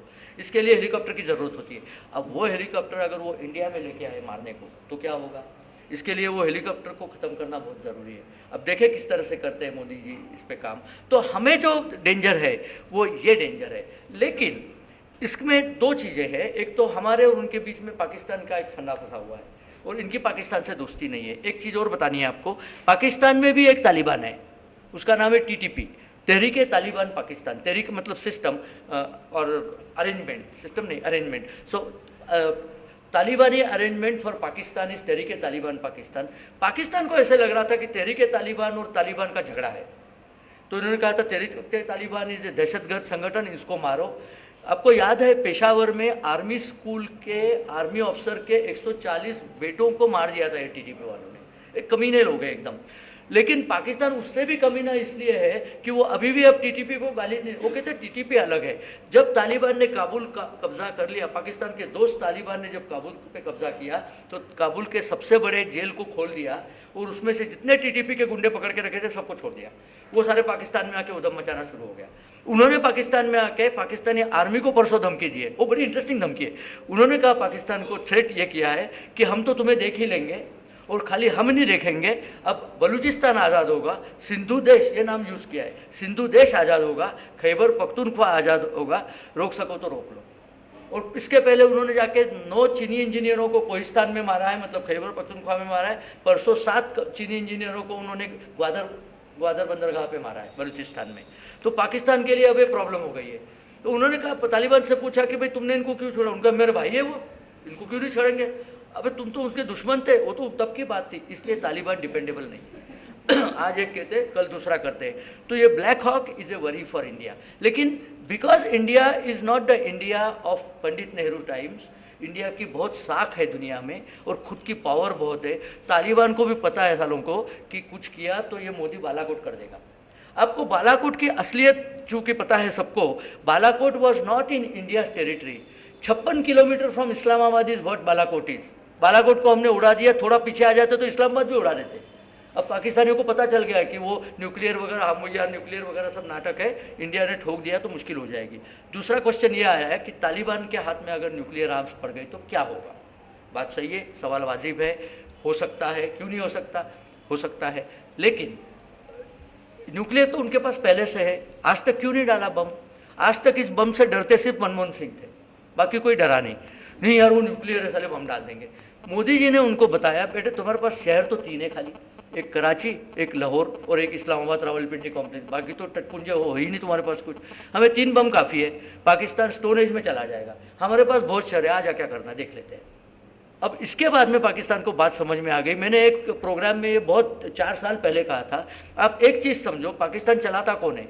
पाकिस्तान उनकी आर्मी चलाती है। आर्मी के जनरल करते क्या है? कभी लड़े हैं जिंदगी में, कभी लड़े, इतने तमगे लगा के घूमते साले, सब तो लड़ाइयाँ हार गए, तमगे लाए कहाँ से इन्होंने? तो ये बिजनेस करते हैं बड़ा मजा आता है उनको देख के, ये तो सब चल रहा है, तो कभी तो जीता तो एक भी नहीं है साले, तू कहाँ से लगा रहा है ये सब? तो करते क्या है, ये बिजनेस करते हैं। मैं कराची जब गया था तो ये बात मेरे को बड़े अच्छी तरह से समझ में आ गई। मेरे को इन्विटेशन मिला था पाकिस्तान से, तो वो कराची में भी हो आए थे, तो वो किस्सा फिर कभी। तो इन्होंने कहा कि सर कराची की वाटर कौन सप्लाई करता है? मैंने कहा म्यूनसिपैलिटी। नहीं हम करते हैं। कराची का वाटर सप्लाई भी आर्मी करता है, कराची के घासलेट भी आर्मी बेचता है, कराची के सीवर साफ खाली भंगी लोग करते हैं, बाकी कंट्रैक्ट आर्मी को मिलता है।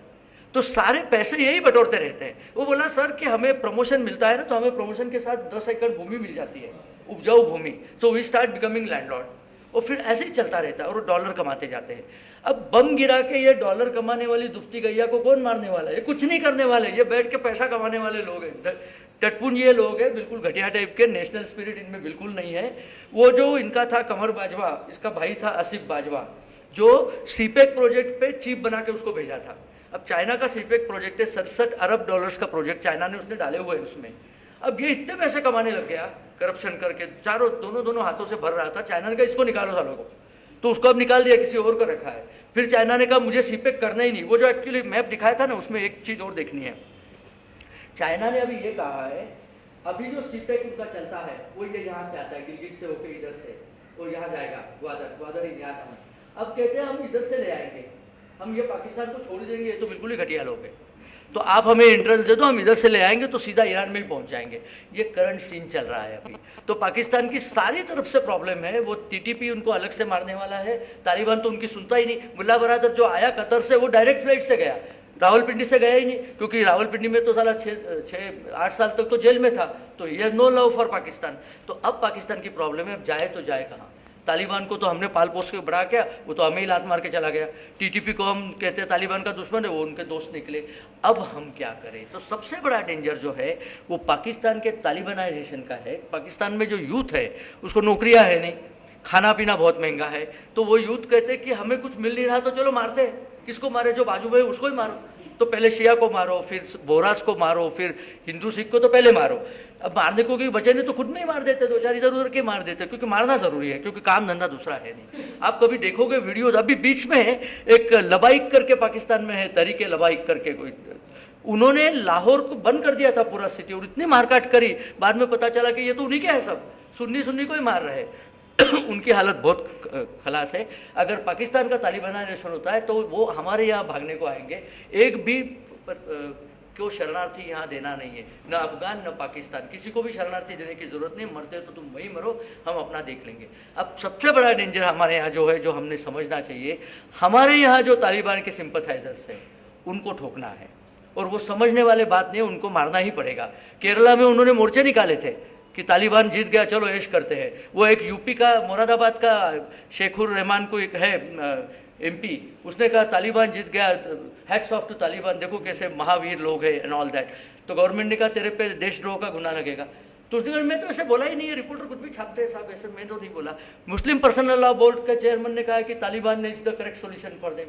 इनको ठीक करना है, और मुझे ऐसा लगता है कि नरेंद्र मोदी गवर्नमेंट के पास इनकी सबकी लिस्ट आ चुकी है कि किस किस ने तालिबान के बारे में बोला है, सबकी प्रॉब्लम सॉल्व कर देंगे। और वो करना बहुत ज़रूरी है, क्यों जियाउल हक जैसा भी था, बड़ा इंटेलिजेंट बंदा था, उसने पाकिस्तान में एक स्टेटमेंट दिया था कि पाकिस्तान की strength is not the Muslims of Pakistan. वो तो घटिया ही है, उसको भी पता है। पाकिस्तान की strength is the Muslims of India. वो अगर पाकिस्तान के साथ हो जाए तो इंडिया अंदर से टूट जाएगा। उसको हमें रोकना है, और उसको रोकने का एक ही तरीका है कि हिंदुओं को स्ट्रांग बनाओ। उनसे बात करने का कोई फायदा नहीं, वो बात समझते नहीं, वो सिर्फ लात समझते हैं। उनको लात दो तो ठीक रहते हैं, नहीं तो फिर वो आगे सर आगे ऊपर निकालते हैं। तो तालिबान हमारा क्या कर सकता है? अब तो फ्यूचर क्या है, ये लास्ट स्लाइड है, नहीं हाँ ये लास्ट स्लाइड है। फ्यूचर ये है कि अफगानिस्तान में गृह युद्ध होने वाला है, सिविल वॉर ही होने वाली है। उनकी लायकात ही वो है, 1700 से वो यही करते आ रहे हैं, तो वो एक दूसरे को काटते ही रहेंगे, कोई चिंता की बात नहीं, काटे। पंजशीर लाइकली टू विन, अभी की न्यूज़ है, तो पंजशीर को हराना तो दूर, वो आगे फैल रहा है, तो that is something good news.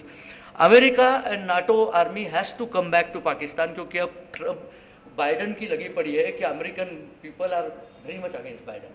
7 महीने हुए उसको राष्ट्रपति बने हुए, उसकी पॉपुलैरिटी रेटिंग 34% से नीचे चली गई है।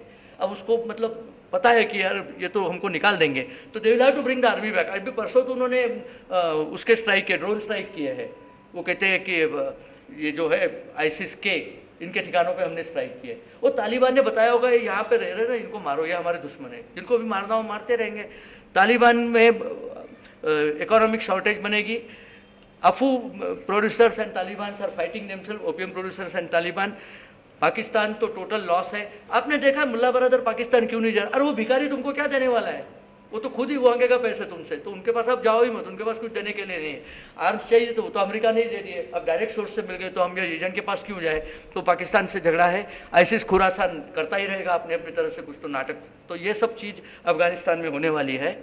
और महासत्ता जो है हमारी, ये हमारा महासत्ता का बाइडन सीधंती गांधी। मेरे कल एक मेरे दोस्त ने बताया, ये बाइडन को बोला कि good bye and get done with, ये बाइडन है साला, ये इसकी हालत हो गई है।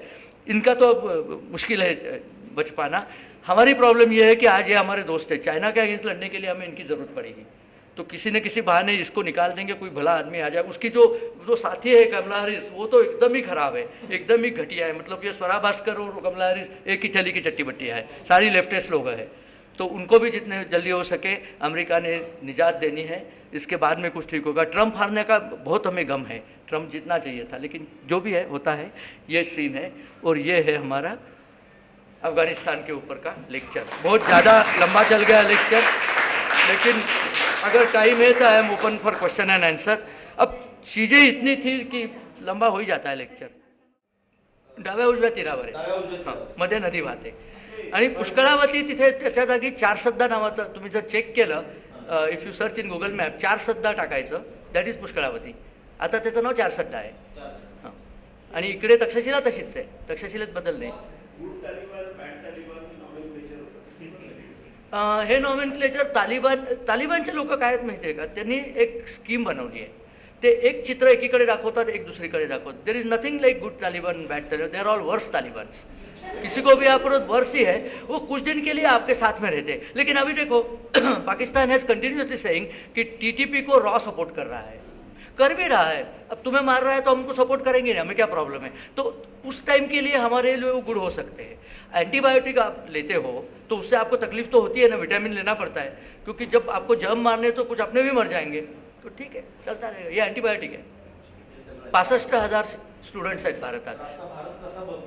असं आहे की त्या 65,000 स्टूडेंट्सना हमने उनको सिक्योरिटी तौर पे कॉलेज, वो बाहर गए थे, वहाँ से कॉलेज में वापस बुलाया है.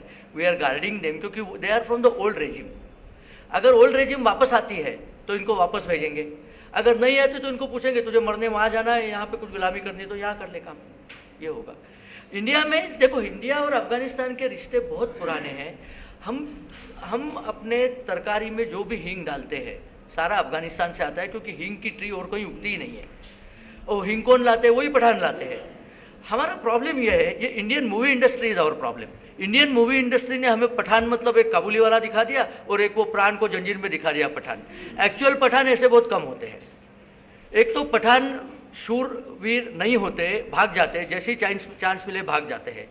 कश्मीर को जब हमने लिबरेट किया तो कश्मीर लिबरेशन में Afridi tribes, Afridi is one more Pathan tribe, वो आई थी. वो इंडियन आर्मी जब उन्होंने क्या, जम्मू और कश्मीर, जम्मू नहीं, कश्मीर के सिविल लोगों को बहुत अत्याचार किया. अब सिविल लोग क्या लड़ेंगे उनसे? इनको सामने जब सिविल लगता है तो बिल्कुल जोर शोर आ जाता है. आर्मी आ गई तो इतने भाग गए कि उस समय जो जनरल थे लायोनेल करके, लायोनेल नाम था उनका, उन्होंने कहा था कि नज़र ही नहीं आ रहा है साहब, हम जाके वहाँ तो ले लेते हैं. लेकिन ये फिर हमारा पंडित नेहरू नाम का जो घटिया इंसान था, उसने उनको रोक लिया, वरना कश्मीर की प्रॉब्लम ही नहीं रहती थी, जो अब सॉल्व करनी पड़ रही है. एनीवेज, हाँ प्रश्न आहे, हो, मी आय एम देअर, विचारा. आय वेळे.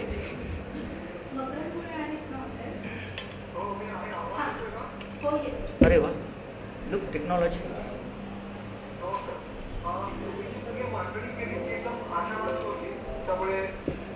हो, हां,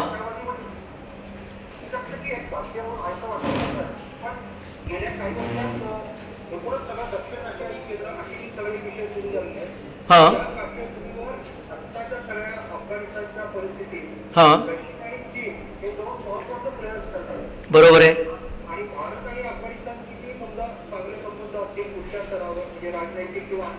हां, हां,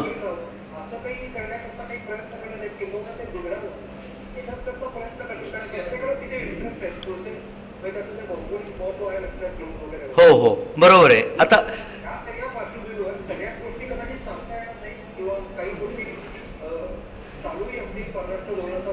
हां पण इतकं असं काही चित्र खरोखर आहे का जे तुम्ही वाटताय ते की आता आपण या सगळ्यापासून दूर राहू शकतो या अर्थाने नाही, फार चांगला प्रश्न विचारला.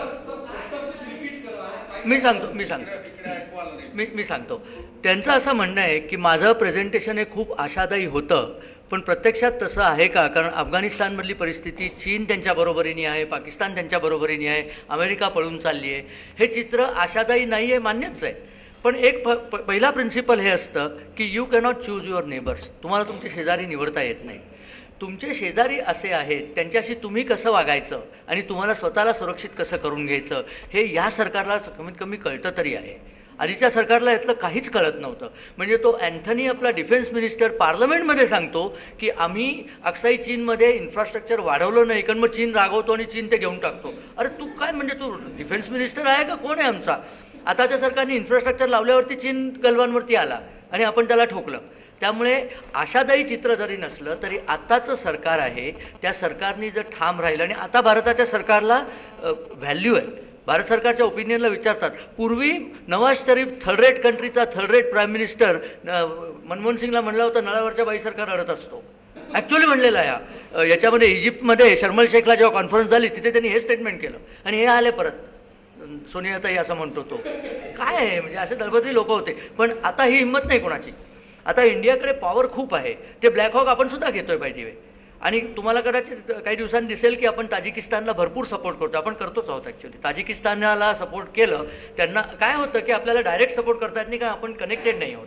त्यामुळे आपण मार्गे रशिया तो सपोर्ट करणार. ताजिकिस्तानमध्ये आपला एअरबेस आहे, उझबेकिस्तानमध्ये आपला एअरबेस आहे. ताशकंदहून विमानं आली होती याच्यावरती टाकायला. बालाकोटला जे विमानं आली, पाकिस्तानी असे पूर्वेकडे डोळे लावून बसले होते, उत्तरेकडे येऊन टाकून पण निघून गेले. अशी ॲक्च्युअल झालेली गोष्ट आहे. तेव्हा सिच्युएशन इज मच डिफरंट. पण सोपं नाही आहे. सोपं असतं तर सगळ्यांनीच केलं असतं ना. सोपं नाहीच आहे. पण हे सरकार आहे, त्याला ॲटलिस्ट कळतं आहे की काय करायला पाहिजे. आणि आपल्याला काय करायचं आहे ॲज अ सिव्हिल पर्सन, की हे जे तालिबान प्रो तालिबान लोक भारतात आहेत त्यांच्यावरती लक्ष ठेवायचं आहे. आणि त्यांना दुर्दैवाने आपल्या इथलं सरकार आणखीन वाईट झालेलं आहे, नाही तर इथेच बऱ्याच गोष्टी करता आल्या असतात. पण बघू आता as we move along. Dattatray Aradhe म्हणून आहेत ऑनलाईन. काही अभ्यासकांनी भारताने अफगाणिस्तानशी बोलणी करावी असे सुचवतात, ते योग्य आहे का? अफगाणिस्तानशी म्हणजे कोणाशी? तालिबानशी बोलणी करायची? भारताचं प्रिन्सिपल असं होतं नाही. त्याच्यात कसं असतं सांगतो तुम्हाला, की आम्ही दहशतवादी लोक आणि जे फक्त शक्तीच्या जोरावर पॉवर घेत आहेत त्यांच्याशी आम्ही बोलणी करणार नाही असं भारताने सांगितलेलं होतं. परंतु असं असताना सुद्धा जयशंकर कतारला जाऊन मुल्ला बरादरशी बोलून आले होते आणि त्यांनी सांगितलं हे होतं, मुल्ला बरादर हा अँटी पाकिस्तान तालिबानचा भाग आहे, त्यामुळे आम्ही त्याच्याशी बोललो होतो. कारण घनी काय म्हणला, अशरफ घनी, की तुम्ही सैनिक घेऊन या. म्हणजे इतका हरामपणा की मी डॉलर घेऊन पळून जातो, तुम्ही तुमची माणसं मारायला इथे आणा. का वेळ आहेत का आम्ही? पूर्वीच्या सरकारने तेही केलं असतं. काही भरोसा नाही या लोकांचा. परंतु आपल्या सरकारने सैन्य पाठवायला नाकारलं. आत्तासुद्धा आपल्या सरकार शस्त्रास्त्र द्यायला तयार आहे, सैन्य द्यायला तयार नाही आहे. तालिबानची बोलणी का करायला लागतील? की उद्या जर तालिबाननी ॲश्युरन्स दिला की आम्ही काश्मीरवरती येणार नाही, तर काश्मीरवरती नाही आले याचा अर्थ ते खैबर पख्तूनख्वा घेतील. ते आपल्याला हवंच आहे. पाकिस्तान हवं आहे म्हणजे काय? भाऊसाहेब पेशव्यांचं म्हणणं झालं तर तो आपला भाग होता, तो आपण अफगाण्यांना का द्यावा? पण तो आपला नाहीच आहे आता, तो पाकिस्तानचा आहे. आता सध्या तरी असंच करायला लागेल. त्यामुळे तरी ठीक आहे, तालिबानशी बोलणी करायची. आपल्याला काय कोणाशी बोलणी करायला काही प्रॉब्लेम नाही आहे. आणि प्रश्न असा आहे, या अमेरिकन लोकांचं जे डोकं फिरलेलं असतं, मानवताचं जे काही बाळगुडू ते पितात डोंगरेवाला अमृत, त्यांनी त्यांचं सगळी डोकी फिरून गेलेली असतात. अफगाणी लोक 50,000 मेली तरी आपल्याला त्याचं काही आहे का? काहीही नाही आहे. खरं म्हणजे अमेरिकनांनाही नाही आहे. पण तिथे टी व्हीवरती येताना अफगाणी लोकांकरता अश्रू रडण्याची फार घाई असते. आम्हाला काही फरक पडेल, तुम्हीच तुमची माणसं मारली. मी मध्ये एकदा सांगितलं होतं एका माझ्या टॉकमध्ये, की हे जे विमानातनं पळून येत आहेत आणि त्यांनी कोणीतरी दाखवलं ते पार्टिशनच्या वेळेला कशा गाड्या पळून आल्या, त्या गाड्यांमध्ये हिंदू मारून आले होते. हे मुसलमानांना मारतात. उत्तम चाललंय, अजून मारा. आमचं तर त्यात काही नाहीच आहे ना. आमच्या लोकांना आम्ही सुरक्षितपणे आणतोय. हा तारतम्याचा जो भाग आहे, भारतातला एकच संत ज्यांनी आपले आणि परके शिकवलं तो म्हणजे रामदास. बाकी विश्वाची माझ्या घरच होतं सगळं. मला त्यांना कमी नाही लेखायचं. त्याच्या वेळेला मुसलमानी आक्रमण आलेलं नव्हतं. ज्ञानेश्वरांच्या नंतर खलजी आला महाराष्ट्रामध्ये. परंतु आपला आणि परका कळायला पाहिजे ना. अफगाणी स्त्रिया चांगलं व्हावं त्यांचं, मला काही त्यांचं वाईट व्हावं असं वाटतं. पण त्यांच्याकरता माझ्या सैनिकाचं रक्त नाही मी सांडणार, जे अमेरिकनांनी मूर्खासारखं सांडले जाऊन. हा प्रश्न आहे. एक शेवटचा. महादेव नावकर म्हणून ऑनलाईन आहे. जम्मू काश्मीर परिस्थितीवर तालिबानचा काय परिणाम होऊ शकतो? पूर्वी खूप वाईट परिणाम झाला असता. आता दोन गोष्टी झाल्या आहेत. एक तर 370 गेलेले आहे, त्यामुळे पूर्वी यांना काय दरवेळेला जम्मू काश्मीरचा मुद्दा UN-मध्ये आणायचे. ऑर्गनायझेशन ऑफ इस्लामिक कंट्रीज जो होता त्याच्यात आणायचे. तुम्ही पाहिलं असेल युनायटेड नेशननी मुद्दाच काढून टाकला आहे. ही डिस्प्युटेड टेरिटरी आहे, पुढे तुमचीच टेरिटरी, आता काही चर्चाच नाही आहे. OICने सुद्धा काढून टाकला. OICने तालिबानवर बहिष्कार टाकला आहे आत्तापुरता तरी, पुढे काय करतील माहीत नाही. तालिबानचे सिम्पथायझर जम्मू काश्मीरमध्ये फार आता उरलेले नाही आहेत आणि भारतीय सुरक्षा दलांची शक्ती तिथे खूप आहे. आणि सर्वात महत्त्वाची गोष्ट, मी काश्मीरमध्ये जाऊन आलेलो आहे, काश्मीरी तरुणाला खरा प्रॉब्लेम हा आहे की त्याला नोकऱ्या पाहिजेत. म्हणून त्याला काश्मीरच्या बाहेर 2 नोकऱ्या पाहिजेत, कारण इथे नोकऱ्याच नव्हत्या. दहशतवादामध्ये माझी मुलगी 1 वर्ष काश्मीरमध्ये आर्किटेक्चरचा व्यवसाय करायला एकटी राहिली होती. शेवटी म्हणली करताच येत नाही, कारण सारखं इथे जाऊ नका तिथे जाऊ नका म्हणून तिने सोडून ती परत आली. काश्मीरी तरुणांचंही तेच होत चाललं होतं. तर आता ते बदलतं आहे.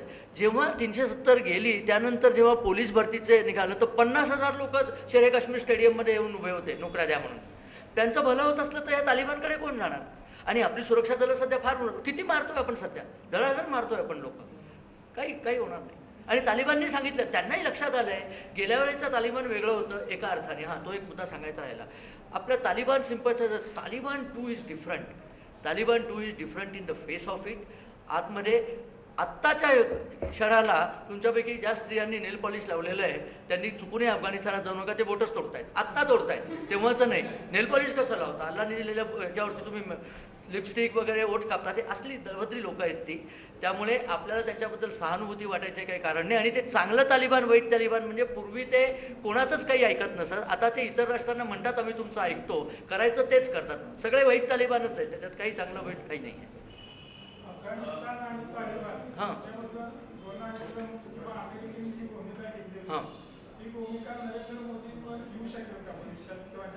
म्हणजे कशी भूमिका, म्हणजे कसं.